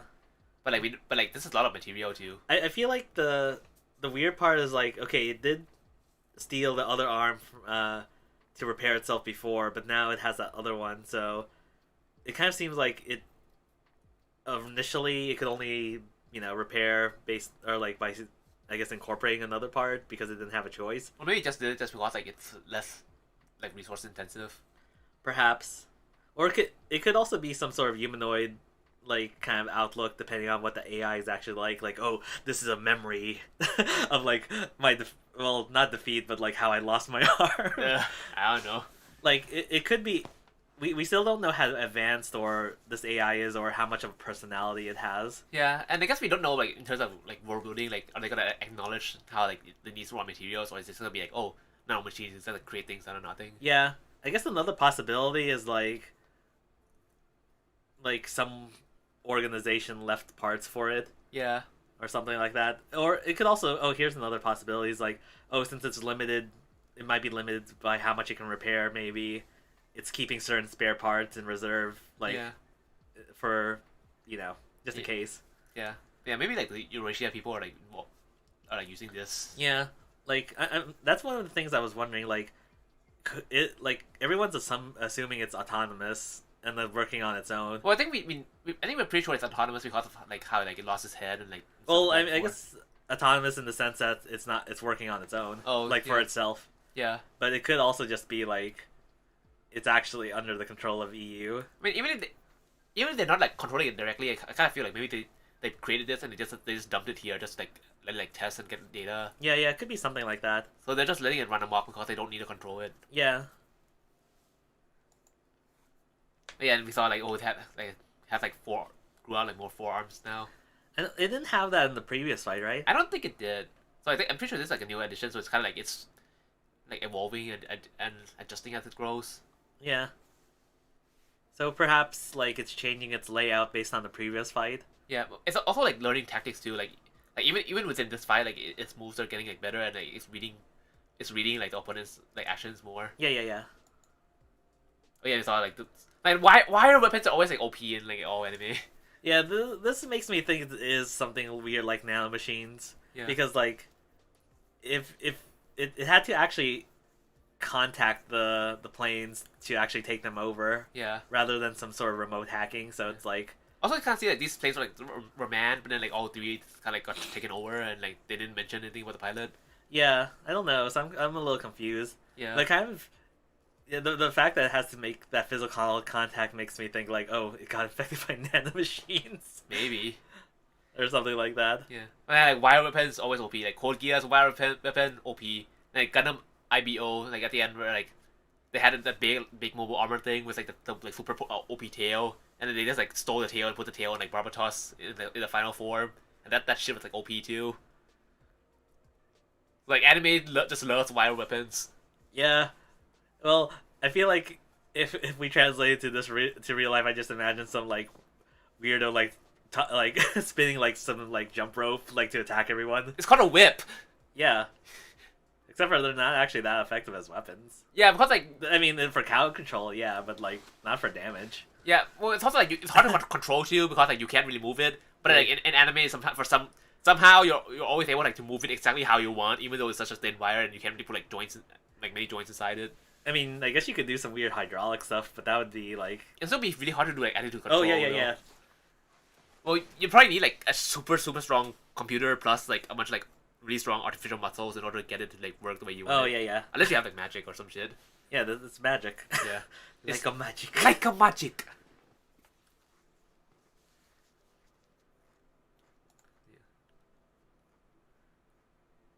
Anyway, if these were actual tentacles, though, that would be more believable. Yeah. Oh yeah, tentacle monsters always OP too. Just to be able to do everything. Oh yeah, we got like a attention classroom, and then we got like the Gauna and like Knights of Sidonia, like many more examples. Let's leave it at that. Yeah. Well, yeah, like at the end, like oh, like it's kind of like they defeated it, but like they were just like just looking at it, like just keep firing, like until it's dead. But like nope, they were just like staring at it, and it's, okay. Oh yeah, There's like one more helicopter left that they somehow like didn't detect on radar or anything like that, and just like okay, just got up and like bugged out. Yeah, he went straight up Spider-Man, shot that wire up in the air. Like, what's he gonna attach to? Yeah. It's like, oh, there was a plane there the whole time. Yeah. It just felt like so dumb, especially for like this guy's supposed to be like ace unit that can like that's like really good at piloting and can like control like many things at the same time. So that requires like a lot of like situational awareness, and then he just ignores this thing. That part was pretty weird, considering like the one guy who I'm assuming he died. Like he took over the AI for like that unit. He took over the AI for like these other two units too for like a time. Yeah. So like, you definitely get the impression that he's keeping track of everything like going on in the battlefield. Yeah. So it does feel like a weird oversight. Yeah. Also, it's kind of weird like how the hell he managed to control all these units with like what kind of like interface is using. Yeah, I'll just chalk that up to he's Gundam. Yeah, pretty much. He's just actually actually a robot. Yeah, and yeah, like this thing like getting away like I can see it. I can see they're almost like oh like they lost so much that like they had nothing to show for it, and it got away and it just got stronger because like it was like learning from them. But the way it got away is just so dumb. Like I feel like it'd be more believable like, if like it was pretending to be dead and like after it approached it like it shot something to like create a landslide and then, like it just like rolled like the landslide down or something like that. Yeah. Instead of just this thing like oh there was just like leftover helicopter just happened to be there, and like no one noticed it at all. Yeah. Even though it was their unit in the first place.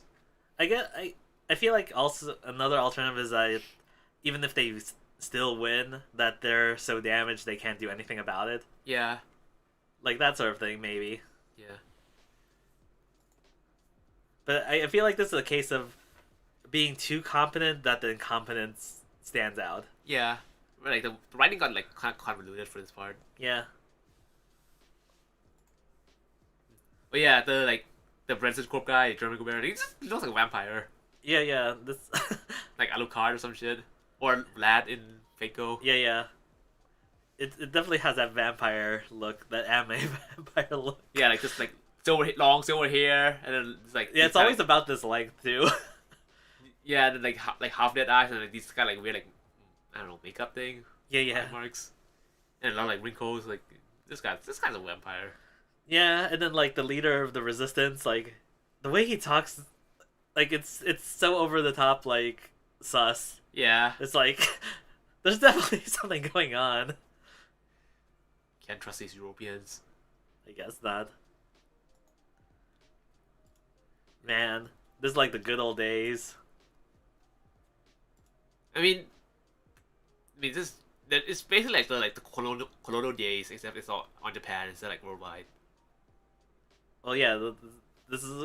I'm pretty sure like it's probably something like that. Yeah, man, Japan sure has a victim complex. Yeah.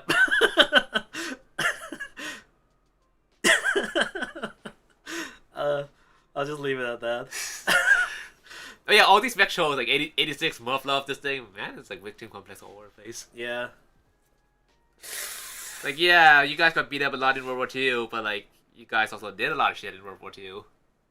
Yeah, the way I've heard it explained is like it's some kind of like convoluted. What would you call it? Oh no, what's the phrase I'm trying to think of? Cognitive dissonance. Maybe. Well, I was also thinking some weird sort of like repentance kind of thing. Oh, I think a lot. Like it just like gets so like like twisted that the outcome is like, you know. I think a lot of people just never learned what the hell Japan did in World War II either. Like they just learned that they lost, but they never learned about anything else. I think so. Actually, like every now and then I'll read like stories about stuff like that. Like, oh, someone like teaching in Japan, like, oh, and then they were for whatever reason like doing some like project. Yeah. And it was like, oh, like some students like, oh, why do Korea and China hate us? And it's like, oh, the students like reasons like, oh, it's because they're so jealous. And then it's literally not in their textbooks. I think the Ministry of Education or whatever like literally like doesn't teach that. Well, yeah. So like, I think it's also partially a modern thing because like in the same story, like the foreigner who came to Japan is like, oh, like, ugh.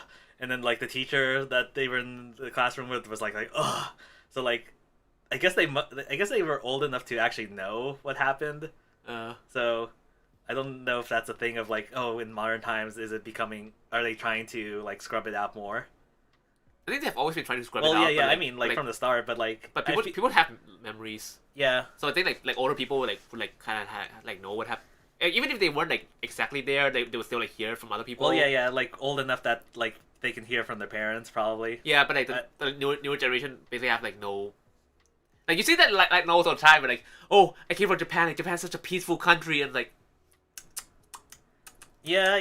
No, like no, you don't. No, you Nanuko don't. Yeah, that's one of those weird things.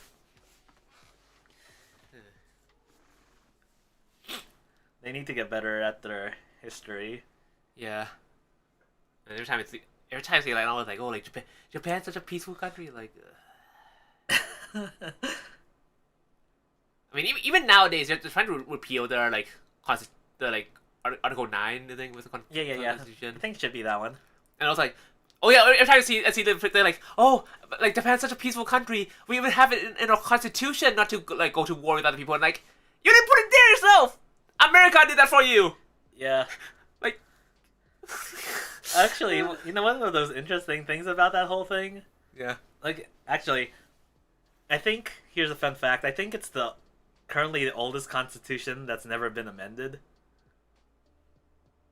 Like, or replaced. So I think it's exactly the same as when it was first adopted. Well, I mean, it was first adopted just like half a century ago. Yeah. But I mean, like, a lot of other constitutions have either been replaced or like updated. Thailand has a new constitution every like summer. Yeah, exactly. See, that's the point. Wait, has America had an amendment since then? Yeah, it's definitely had amendments. I mean, it did, but like it had several amendments, but like I can't remember like when the last one was. Well, it was definitely mid-90s. Oh, at least. I mean, not mid-90s. Like 20th century civil rights. I think then there's. Civil rights are like 1970s, maybe. And I think there have been some amendments after that. I'm not too familiar. Yeah, Japan's constitution like 1945. It was literally written by like Americans. Well, yeah. I mean, that's kind of what happens when you have unconditional surrender. Yeah. Well, there were some conditions to it, like the emperor like not dying. Well, yeah. I mean, I guess technically, but it's the closest thing to unconditional surrender. Yeah. Like. So yeah, like oh, like we're so peace loving. We wrote in our constitution, like no, like you motherfuckers didn't write the constitution. Yeah, but anyway, one of the interesting things I find about that is like, oh, America basically wrote that constitution. Yeah. But then they had regrets about it later. They did? Yeah. Oh, because when they tried to get Japan like join like Afghanistan and shit. No. Way earlier than that. Oh, they did? No. we're talking about the 1950s Oh. or like I guess late 1940s, like Korean War, Oh.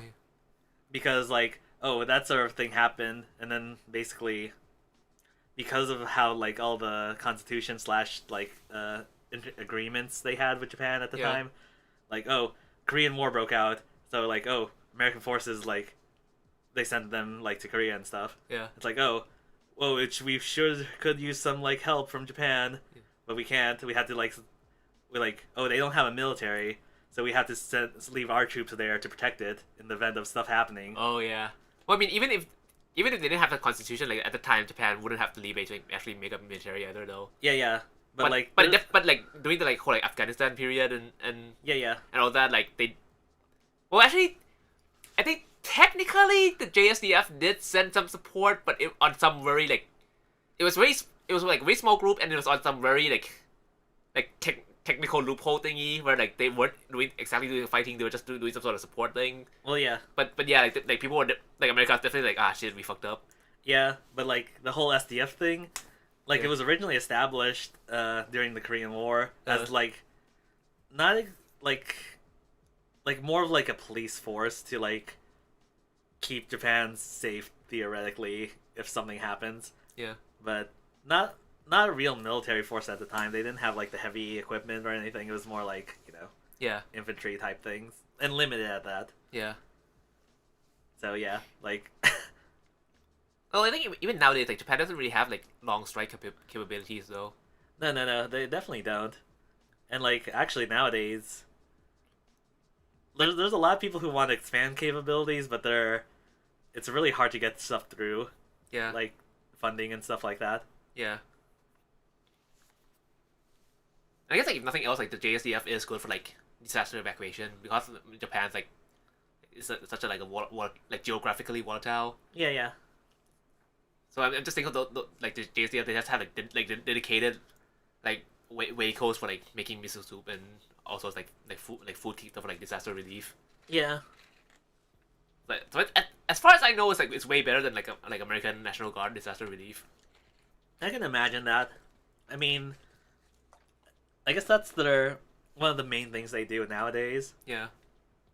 Well, other than, I guess the closest military stuff they do would be like responding to air incursions, Yeah. which they do multiple times a day from what I hear. Yeah. I mean, China's always like up to some shit.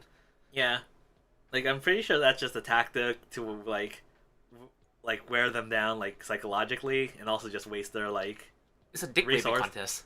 Well, that too, but like basically, what did you call it?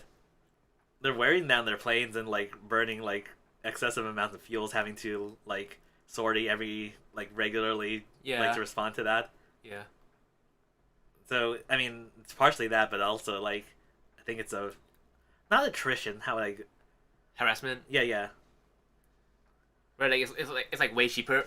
It's way relatively less costly compared to like national power for China to do that than for like Japan to like keep up with it. Yeah, exactly. And then we also have like North Korea like launching like missiles all the time. Yeah. Man, why did it suddenly become like a geopolitics podcast? I don't know. It's because I had to deal with these nations all the time. Ugh. Man, studying political science, being a political science major was the biggest fucking mistake of my life. Like, don't do it, kids. Like, don't go into political science in school. Like, don't. That's just a bad idea. It's not gonna end well for anyone. You know what's gonna happen? What? You're just gonna be talking about anime instead. Yeah, the geopolitics of anime. I mean, Let's do it. I mean, it has like some discussions with like some acquaintances on Twitter too about like geopolitics of like '86 and how like both in terms like how the author like directly but not really, but it's pretty much directly like talk about how like it was based on like the Japanese internment camps, and then we were talking about how like parallels like real world and like not like the fictional world, and like how like like this like yeah they're trying to base it on this but they're not being realistic because of this blah blah. So yeah. Studying political science, you just end up talking about like geopolitics in anime instead of doing anything in the world. Like real geopolitics? Yeah. I mean, you see me working at a think tank? It's called the Anya tank. Or just a tank. A tank. Water tank. Okay, anyways. I guess that's the end of the Amame episode. I think we spent more time talking about stuff that wasn't actually it. Yeah, well, I mean, all this mecha stuff is a lot, like, pretty... Well, 86 and Muffluff are more geopolitically involved than Amame, but Amame makes some... Interesting. Well, it has some elements with it, like, they're definitely not taking it seriously. It's definitely like, a really, like throwaway, like, world building environment, but there's a lot of stuff that, like, that can, like, draw on with real world, I guess. Like, I guess you're saying it could... It's something that could have potential if expanded upon, maybe, or something like that. I think it's not done well enough to be expanded upon like any longer. Because like Uh-huh. it's very like clunky, but it just has like some reflections that we can make on like real world. Oh, stuff. like lots of parallels, I guess. Yeah, I think that's what that thing. Yeah, I think that's what I'm trying to say. Okay. But yeah, like I'm pretty sure the writers didn't like think that deeply about the geopolitics of a meme at all. Well, I feel like the whole colonization thing itself is a little weird. Yeah, we went over this like Japan's like victim complex. Yeah. Maybe it just need to be a video like Japan's victim complex in anime, and then we'll just get so many like salty people like flaming us. Maybe.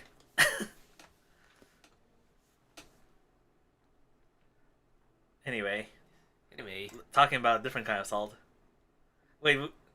Oh wait, did we watch multiple episodes since last time? Yeah. Oh, okay. I think we're still behind. We're still one episode behind. Okay, I think. so but we caught up to like a lot of episodes. okay, so the salt is not gonna be until later. What's salt? You'll see. You'll remember when we get to it. It's not necessarily your salt. Well, it might be your salt. Jahi's? No, just keep going. Okay. It's definitely related to this though. Okay, Mujoku Tensei, and he's just like peeking on his daughter, like hey, like I'm grateful for you like helping us, but like if you like finger my daughter, like Like, oh, you still sus. yeah, this guy, and then Gary's just like this asshole. Man, I guess it's pretty cute, like them playing. Oh, yeah, it's like rainy seasons, like everything's like flooded over, so like they can't leave the forest.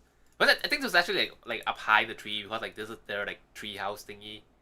So the flooding was like 0 meters high. Something like that. Yeah, I guess it makes sense of how we thought like they had like tree houses and stuff. Yeah, so I guess like this was like 3 months or something like that of rainy seasons. Yeah. So like there's actually like an environmental reason for like them building their civilization this way. Yeah. So I guess like they just chillin' until they can like leave. Yeah, like cute animal girls.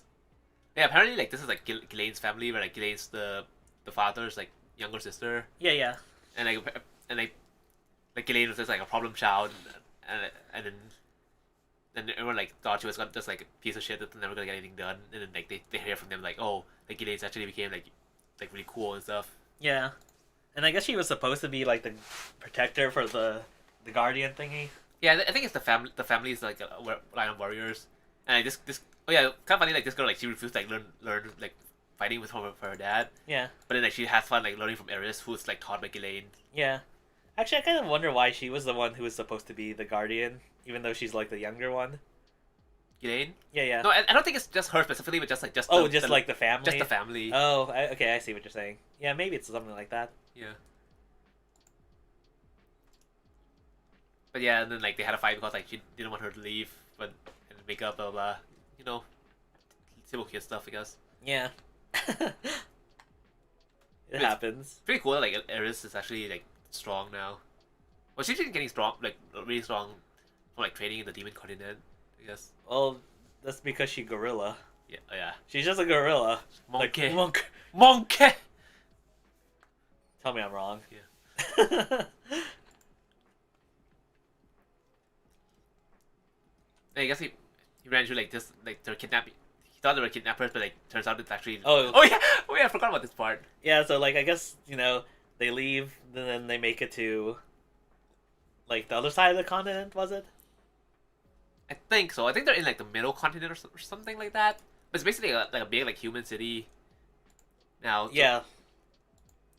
And then like turns out that it's like actually like his father is like forming a group to like rescue people from the village. Right, like all the people who got transported or whatever. Yeah, because like until now like they didn't know that like it wasn't just them, like it was like actually like a wide area thing. Yeah. But yeah, like now we get to like the title of this episode, Paul eat shit, Paul eat shit. But yeah, like because of this like, this whole situation, like I read it up to here in the manga, and that's why I never had like much respect for like this guy like, when we were watching the anime. I thought it was before that. Huh? Oh, see, I just assumed your outlook was also was. I mean, Well, I read the manga before like the anime started. yeah. But what do you call it? I was under the assumption you were like that because of other stuff prior to this. I mean, there's a lot of stuff prior to this too, where like he like Paul is a scumbag. Like, oh this, yeah. But this part is like the very big like Paul is a scumbag like part. Okay. Like okay. I was so pissed when I was reading the manga.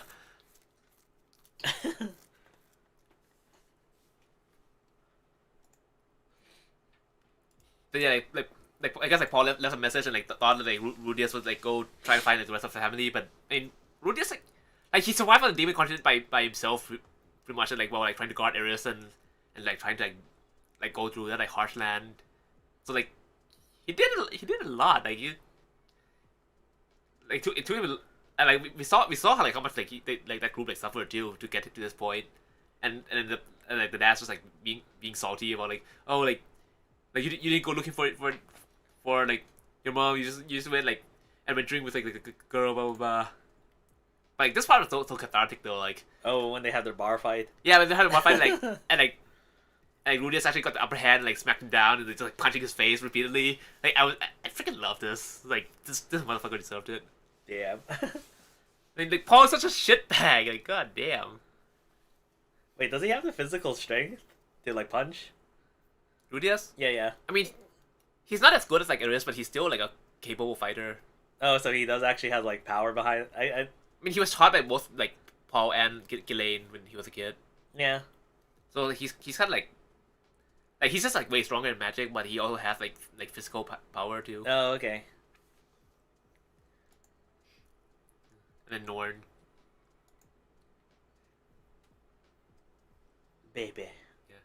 And the little sister, like, oh yeah, because like he's been living at like Eris estate and like not allowed to go back home. That's a really like weird thing too. Like, oh, like you're not allowed to go back. Was it like home. 5 years or something like that? Something like that. So like no one doesn't even remember him. Yeah. And she's like, no, don't bully father. No bully. But yeah, like this part out though, where like Eris like saw how like sad he was and like she got like mad on his behalf and it's like, oh, Eris is such a good girl. It's like, let's go. We're gonna ruin some shit. Yeah. Like, this is pretty heartwarming.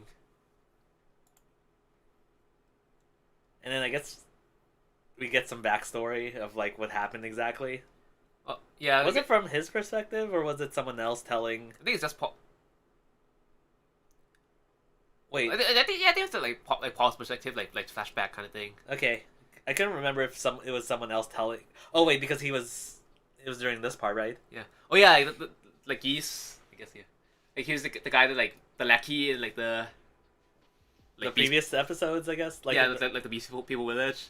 Like turns out he was like Geese was like I like him a lot already, but like when I found out that he was actually like part of like Paul's old adventuring party and like was like helping him look for his family, that like it just made him like him a lot more. Yeah, he a cool guy. Yeah, and then he's like lecturing Paul like come on, like this dude's like 11, just like 10 years old, 11 years old, like demon content is harsh and like blah blah blah. And like getting Paul like on his senses. We got like Paul's a bitch ass. Like fuck this guy. I guess for this sort of thing, it's like, what do you call it? It probably helps to have someone who actually knows him well enough. Yeah. That like they can get through. I guess. Yeah. Like a mediator that's like yeah, in some sense. But yeah, I think wasn't it sometimes during the conversation he was something like, "Oh, what were you doing when you were this age?" Yeah. Well, I definitely get the impression that at least part of him is like, what would you call it? Like jealous? like Oh, or like like the dad. yeah. Yeah, a lot of it's like just jealousy at his own kid, Yeah. and its own like inferiority complex. Yeah, something like that. Yeah.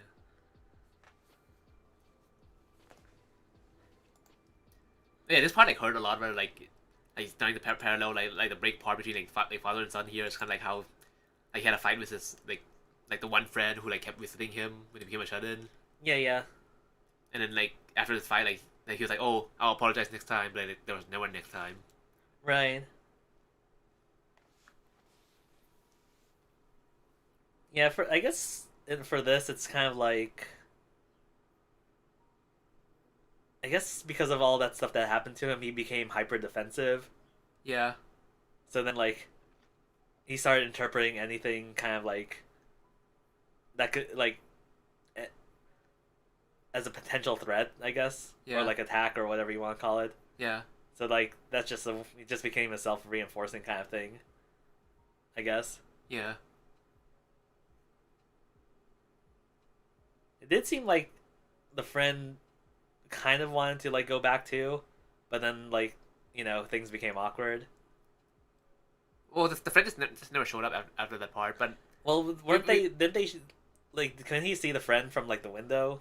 no, Like I think after that? I think that was before, Oh, was that before? maybe. Oh, okay. But I think the friend probably like had its own thoughts too, but like it didn't. But like since they had no contact, he had no way of knowing what the friend thought. Yeah. Yeah, it's pretty tragic. That and like I guess I can kind of relate to like this kind of thing. Hmm. But yeah, so the kind of thing where like even though he's a kid, he has to like be like the like more like the grown up one. Well, I I, mean, I had this moment like this when I was a kid too, where like I was a kid and I felt like I had to like be the grown up to like talk to my dad. I think. Are you projecting? Maybe, but it was like a similar situation where like had a dumb fight and I had to be the one to like grow up and like approach first kind of thing. No. What was I gonna say? Well, I guess this is one of those like weird isekai things where it's like, oh, in some sense, he is older. Yeah, I guess. Anyway. But I guess in terms of maturity level, it doesn't not quite because Yeah. Yeah, so he's like, okay, let's just like pretend that they're having like this is, like the first time we're like, meeting up again, like hug. Hagu. So like, it's nice happy end. I still think Paul's a piece of shit, but I guess like it's a nice like end for them in a way.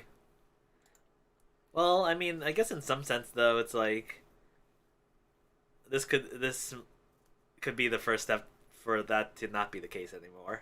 Yeah. You know what I mean? Yeah, like for like Paul to actually grow up. Yeah. Still, let's still wait for him to redeem himself. Like, guess we'll see what happens later. Well, let's see about that because there's the typical plot development where it's like, oh, something like this big thing happens, and then suddenly, like next time, it's like, oh, we reverted back to whatever it was before. Yeah. Yeah. Yeah. Yeah, it's not like it makes me like there's a lot here where like she's like still like angry on his behalf thing, and like she got like black guy because like she just kept wanting to go beat Paul up, and then Richard had like hold her back. MONKE.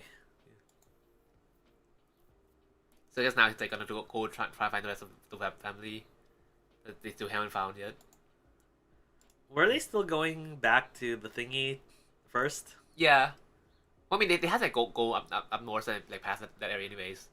But yeah, I guess we saw like a side thingy where like Alice's grandfather like he got executed to like quote unquote take responsibility, but mostly it's just like they just wanted a fall guy. Yeah.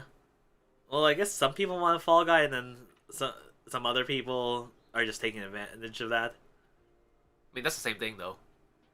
Kind of. No. To like, not necessarily for like. The impression I got is like that one guy doesn't really care about this whole like, oh, someone taking responsibility. It's more like, oh, they're just using this to like take over their like property. Yeah, that's all it is. Like it's just the other nobles just like using it as an excuse to like take over. Yeah. And like so like they're like pinning it on him even though like he had nothing to do with it. Mm-hmm. Yeah, I guess we're getting closer to the part where like I left off in the manga. Because like I read the manga first because the light novel didn't get localized until afterwards, and like because like manga like each volume has slow pace. Is the light novel first? Light novel came first, but like just Okay. like in the US like the manga got localized first. Okay. But yeah, I think this is around the part where like the light novel got localized, so I stopped reading the manga like pretty soon after this, so I don't know as much about what happens. Uh huh. But I still need to like go through the light novel. But like since we just watched the anime, I'm kind of like should we just like read the light novel now or later? Right. Well, we don't know how many cores this is gonna get, but I think this is a pretty popular one though. Maybe. And little. So yeah, after the like rampage last episode, like this guy, what's his name? Al. Something like that. There's Al and Tanta, and I can't remember which one's which. Yes. Yeah, like his family got like beat up and stuff. So like they asked like Red and Rich to like take care of him. So he had the weapon master blessing, and like at first he's one of the kids that was like afraid of like blessings like turning him into like a violent person or whatever. But he decides like learn from Red, so like he just ends up like wanting to master the Shoto. Mm-hmm. So I thought it was like really heartwarming. Like oh like Red like teaching him being a Shisho.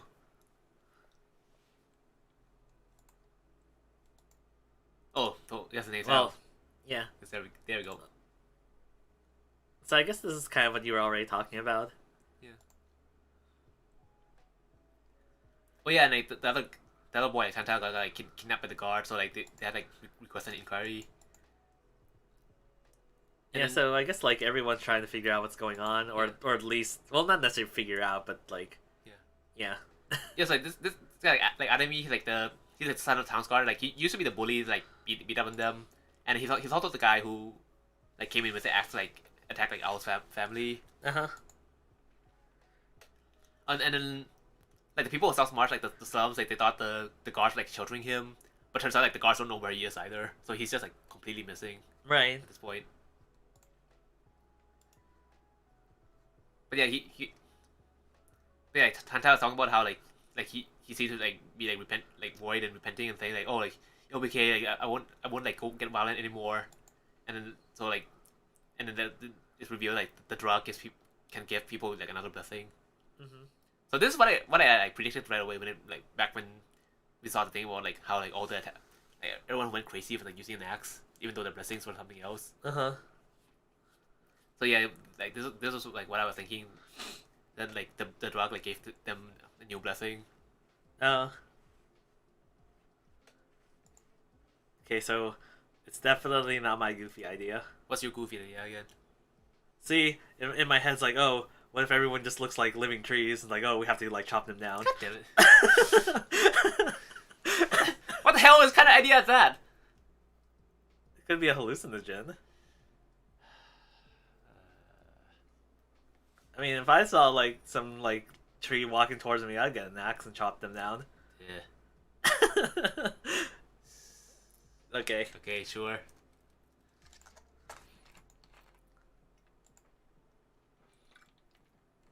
Yeah, I'm just gonna get him like a new custom shuttle. Was this after he got the like the sus one? Oh yeah, like the one from the D skill like came and like brought him like this like cursed looking thingy with like it was like a tracking signal on it. Yeah, so I guess it wasn't cursed, or no, it just had the like the tracking signal on. Yeah, so it was bugged. Yeah. They didn't show what they did with it afterward, though, right? No, I think Rich just like kept it.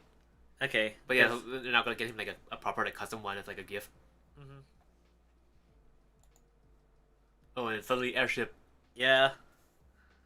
This is a Final Fantasy move right here. Well, I don't really play Final Fantasy, so I have no idea. Oh, I don't either, but like, lots of times you just get airship at some point. Oh damn.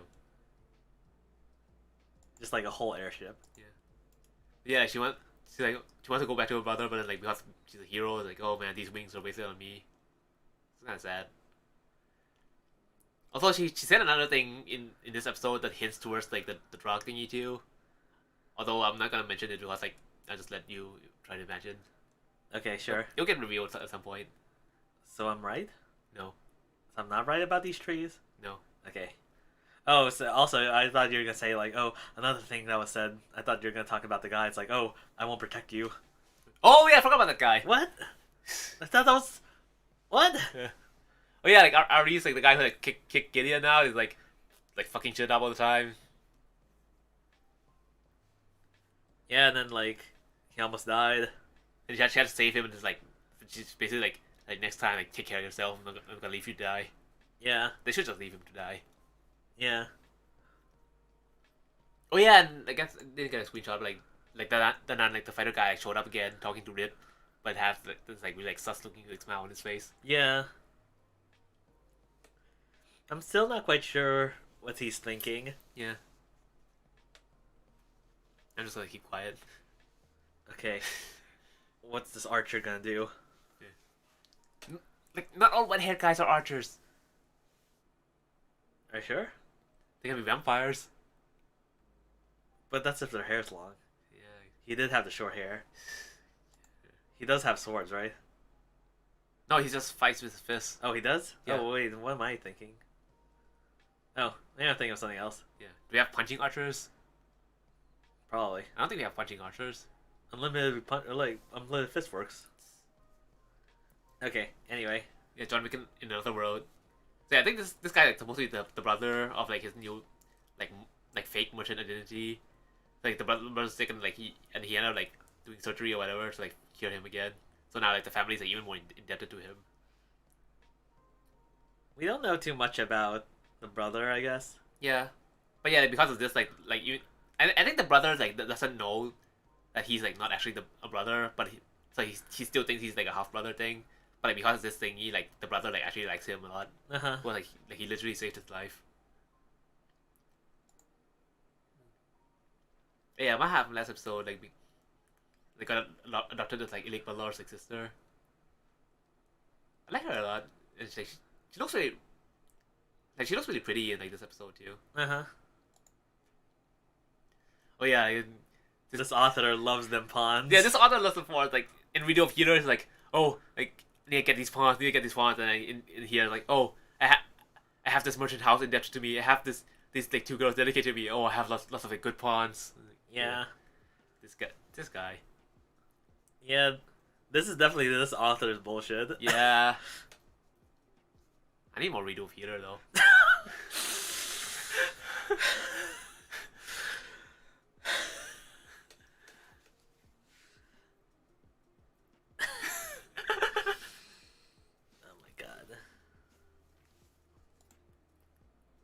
Yeah, the mom's like, oh, you're like bastard son, like I hate you, blah blah. And like, hey mom, here's some moisturizer. It's like, ah, thank you, I need all this moisturizer. It's like, oh, I still hate you. I still hate you, but I'm gonna take all this. Like, yeah. give me more stock. Yeah. So now he's like a makeup person. Yeah, because like he's using like makeup and stuff, like getting into like noble women. And like oh, like even like the noble like won't invite him. Like he'll just like contact the wife like, hey, I have a new makeup thingy, and then like, the wife will just like invite him into the estate. Oh, typical. Great infiltration technique. Yeah, I mean, the weak point of security is always the human element. Yeah. But yeah, it's nice that we saw the girls from before. Like since like they have the store now, like Maha like hired them to, like have them work with the store. Yeah, I think I mentioned like the episode before. It's like, oh, what are gonna happen to these other girls? So I was like, oh, yeah, they're here. It's like, oh, that's cool. They didn't get adopted exactly, but they're in like a way better environment and like actually have a future for themselves. Yeah. Does this mean like they have a place to stay, like a proper like I think so house of some sort? I don't think they actually mentioned like where, but like it's either gonna be like a proper orphanage that's like actually like properly run, or maybe they just have like their own little like house thing because they're getting paid. Yeah. Oh, and then oddly sexy times. Yeah, and her boobs like warm. Oh my god. And like tight bodysuit. This is what would you the typical like scared but horny scenario. Yeah. So yeah, he knew like a competitor was gonna like send a spy to him, so he just like used it. I just had like these two like use him as like it like interception practice and then like torture practice. So a training dummy. Yeah. We don't think we didn't actually see what happened to him, right? No. But I mean, like you saw like how like actually like, devoted like these two girls are, and like merciless because to him because like he tried like harm like the guy. So yeah, things aren't gonna end well with him no matter what. This author loves this. Yeah. Yeah. Wait, does this author have a third thing? I don't know actually. Because I'm curious if it's like, is it this, but in a different flavor? Oh yeah, like someone did ask the author on Twitter or something about like if the like video healers ever gonna get like a localized in the US. Like the author like replied like made a post in English like, oh, they tried to sell radio healer to like English publishers, but like it got rejected. but they have this other thing like being published, so like please go read that. Man, I really want to read the Read of Hero novels. Like I know, like it's not gonna be worth it for like any publisher to bring that over to the like English localization. Well, what if it's just a porn publisher? Like Maybe, but porn publishers wouldn't have like mass market either. So it still, oh yeah, so it still might not be like worth like economically. maybe.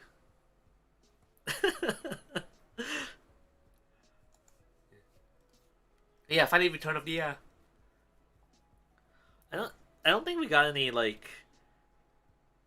Well, we didn't see any of this sort of thing last time, right? No, like so we don't really see scenes of it, but like basically he's been visiting her like once a month to like trade ideas like magic and stuff and just like hang out. Uh-huh. Like yay, cute girl.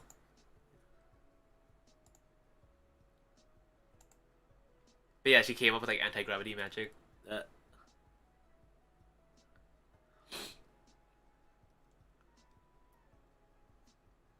Yeah, I like her a lot. So. But yeah, like these two are like, man, like lonely, like the master they love, like going away to like play with his girlfriend. And these two are like just like left behind. Yeah. Oh yeah, like the goofy ending to the episode. Like, oh, goddamn. Yeah. See, I think when it happens, like, oh, what's this weird smell? I thought it was gonna be like, oh, the other girl's like scent is on him somehow or something like that. Yeah. It's like, oh no. No, he just had a wet dream. It was his own scent. Yeah. And he got like so embarrassed, and like these two girls are like they're immediately like, and it's kind of like dogs like hunting on the prey. Like, oh, target acquired. Like going in like yo, we can help with this. Come on, let's do it. Also, this line. Yeah, this line is so. Well, like, there's also another line where it's like, oh, I can be both sister and lover at the same time. Kind of thing. Or like, oh, you don't have to choose. And he's like, what the hell? Like, fuck this shit. This author is bullshit. Yeah. You're like, keikaku.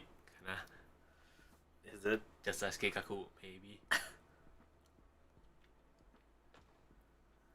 But yeah, we know like these kind of like harder situations, like they always like wimp out and like oh, I can do this. Like nope.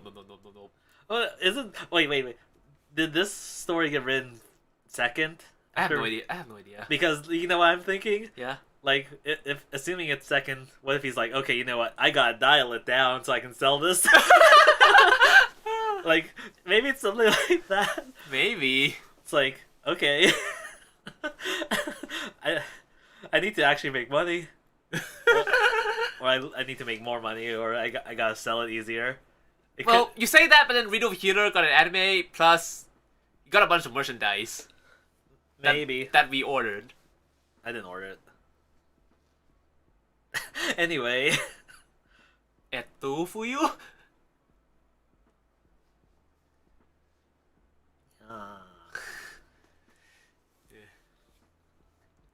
Yeah, this guy. This author. Yeah. Well, I feel like I think on first glance, yeah, I wouldn't say you wouldn't necessarily tell they're the same author. Yeah. But when you get into the details, you learn more. Like, oh, yeah. There's definitely parts of it like preferences like showing through a bit. It's definitely the same bullshit. Yeah. But at least it's just like hints of like his bullshit like here and there though. But like the main story overall is still like way more normal. Yeah, well, I think you know what it kind of feels like. Yeah. It's it's like when the porn artists like they decide to go mainstream. It's like, okay, we gotta dial it down a bit, guys. Maybe, kinda. It's like that. I mean, you gotta have like your work that's like more wide appeal, but you also gotta have your work where you just go on your bullshit and just do whatever the fuck you want. Yeah. This is the feel I get. Yeah. And Jahi's, yeah, like the magical girl, like the Jahi just wants like her like precious time with Kokoro, and then the magical girl keeps like jumping in. Oh yeah, her bestest friend, and then suddenly, Yeah. her not friend, but kind of have to be friend. Yeah. Jahi. Yeah. I guess Jai has to be her friend, or else like I have a feeling she's gonna try to kill her. Yeah. Well, it's more like Well, maybe not kill her, but like. Well, she just every time that, like Jahi's like, oh, like this isn't my friend. Like she just goes like so despair. Jahi's like, ah, Mendosai. Yeah.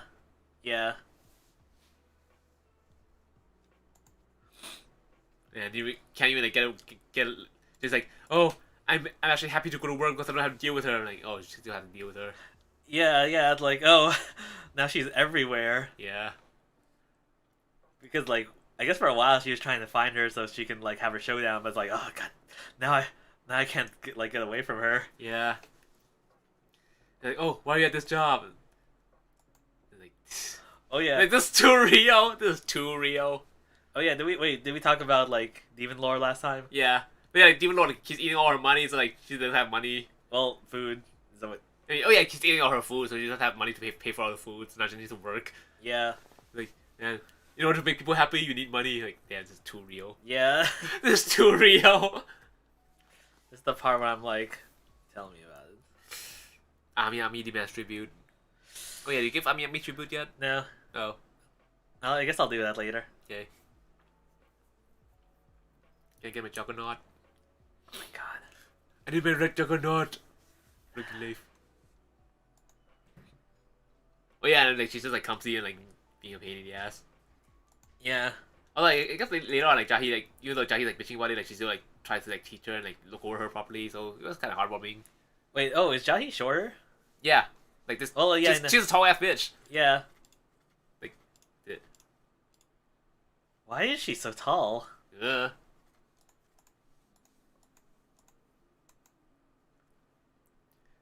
But yeah, like Chenjo just wants like make new dish, and Jahi's just like telling me, oh, you should do this thing I want to eat, do this thing I want to eat, do this thing I want to eat. Of course. She doesn't have food. Yeah. She didn't get food from like last time. Like Mao ate it. Yeah. And Mao came like ate it all again this time too. And then she's like just going home with her, like lured by flick snacks, and Jahi's just like, nah.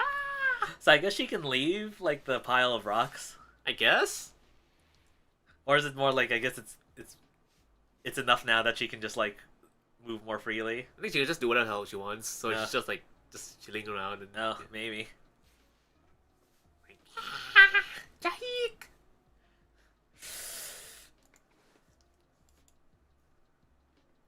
Yeah. I guess that's basically it. Like suffering from success. Yeah. I kind of like how like with like the Mao showing up, and then like with how she's not fighting the magical girl anymore, but the magical girl like kind of like being a stalker simp for her. Like the dynamics are changing, and I feel like it makes the show a lot more refreshing. Yeah. But like the show was like it was funny and entertaining, but then I started to feel like it started getting like really repetitive, where the cast like just had the same feeling. And it was just getting kind of boring. So, like now that like they're like mixing things up, like oh, it's like getting more fun and fresh again. So I'm glad that they're doing this. Yeah, and I guess we're getting to the point where we see more of the characters like interacting with each other, because I guess for the most prior to this, you only have like one or two other characters with Jahi. Oh yeah, we never had like this many like named characters in one scene before. Yeah. This is by far the biggest. Yeah. Well, I guess the next biggest would be like that bath scene where it's like, oh, but it was separated, so you don't really get the feel. Yeah. Oh yeah, that girl didn't show up again in a while. Yeah. I don't even know her name. That's the point. Yeah. That's the point.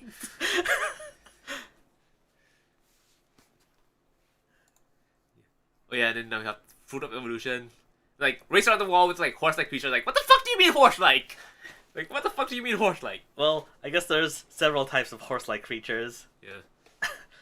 So, I guess there's like the dinosaur horse thing. Yeah. It's not even like on all fours. It's just like running on 2 feet.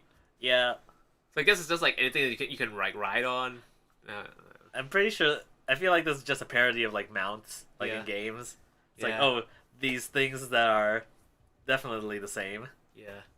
Like horse analogs, I guess. Yeah, yeah. But yeah, this donkey. Like, it's a donkey, but you don't have this like ponytail on the top of the head. Like, Oh yeah, yeah. It's not. I thought you were gonna have a ponytail. Like, oh, like ponytails. Like that's what like, the human version has ponytail. But like this, even the donkey form has like ponytail here. Yeah, I think they're definitely being intentionally outlandish. Yeah. Also, like, why is it like super strong donkey? Like how did they contain it in here in the first place? Yeah. Also, how's that guy not dead? Yeah. It's like, oh, you don't want this donkey. It's useless. Yeah. And like, the donkey's trying to kick him, and it's like, yeah. Oh, take over. Like, oh, you're the master now. Yeah. Oh, yeah, this goes back to like previous. Like, Oh, it's previous like, episode, yeah. Oh, like Messu, they want strong Osu. Oh my god. I guess that's just how nature works in here. I guess. It's like, oh.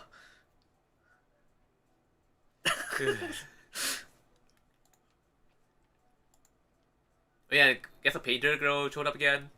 Like, I thought she was just gonna be a one. Like, I wasn't sure like how she was gonna like fit into the story, but like, I guess like this like rich ass guy is like trying to get her like into a competition, and it's this weird anime logic like, oh, I'm gonna enter this competition, so you should enter your competition too. Like, okay. Yeah. Kind of wonder if this is also like a making fun of like other things, or is just like just genuinely just like that. I don't know. It's hard to say for this one specifically. Yeah. Like this one, it could be that, but yeah, I feel like the some of the previous stuff we just mentioned, I think it's intentional, but this one I'm not so sure. Yeah. It's kind of like weird like anime logic that I never really like relate to. Maybe this is what normal people think, and you're just not relatable. Maybe. I don't know if this is relatable because I've never had this situation. Yeah. And they're like, oh, like I don't think. Oh yeah, the donkey wants to win the race too. Oh yeah, she wants to be in the race for like Like number 6. 5, like the Was it number 5? I thought it was number 6. I think it was 5. Oh, 5? Yeah, like to me, something like giant tuna, Oh, yeah. or something like that. Yeah, giant fish. Yeah. Oh, and, like the prizes number 2, we like sexy pictures of our like Valkyrie captain. Yeah, and then the like first prize is like First prize, you can spend a day with the Valkyries, like, and then everyone's like going, oh. oh yeah, and then they're just like, oh, this is not what, Yeah. like we don't care. Yeah, we just want like giant fish. Oh yeah, like, and she's like, oh, like when she wanted fish, like she didn't like eat anything for breakfast, so she was like tired. Yeah, Like he just get to like the fruit of evolution thing. Apparently, you just like also open like that cultivation pack and you just have like a full grown fruit. yeah. No, he pulled out like the actual like gardening kit or whatever it's called. Yeah, It's like, oh, somehow the fruit was already there without actually having to use it. I don't even know how this works. I'm pretty I feel like that's like just making fun of like game logic, Yeah, but like he just had a full fruit ready at Yeah. least, or at least one. yeah.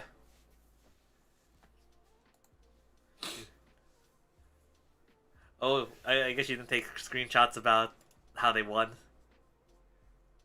I guess I forgot to do that. But like someone summoned this like giant monster or something. Yeah, giant wolf, and there's like, oh no, we had to call off the competition, and then they're just like, DONKE, donkey. and then just like basically beat up real quick, and then just like keep going on. Like everyone's like, what? And they're like, oh, I have to fight against that. Like, no, I forfeit. Yeah, So they're like kind of by default like won first place, and she's like, no, I want my fish.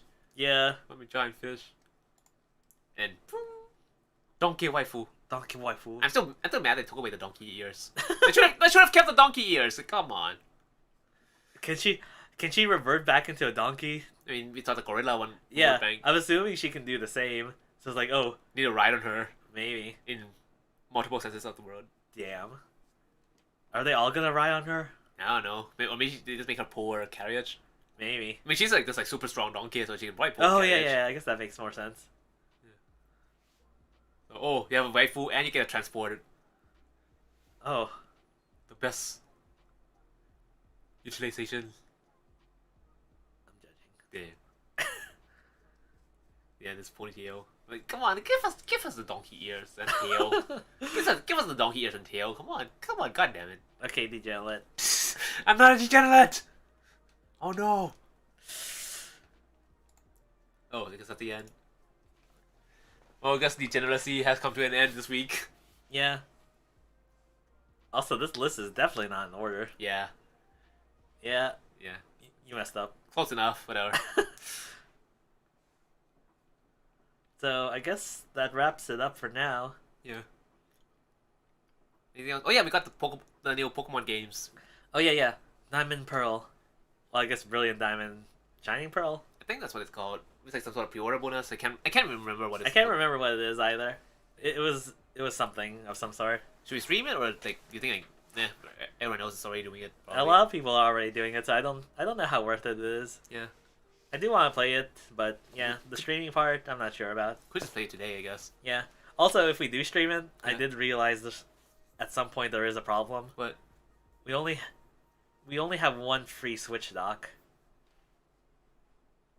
Well, I guess the other one's gonna be hard to take out. The other one would, I mean, theoretically we can grab the other one, but then it'd be a struggle to remove it. So like, Yeah. I guess we'll see. yeah. Anyway, Donkey Waifu. Yeah. Donkey Waifu. I guess we'll just end it here for now. I think so. Yeah, thanks for watching, guys, and as always, anime was a mistake. Too many mistakes. And we need to go like pay our like Ami shit, I guess. Yeah. I Bye. don't want to pay. Yeah.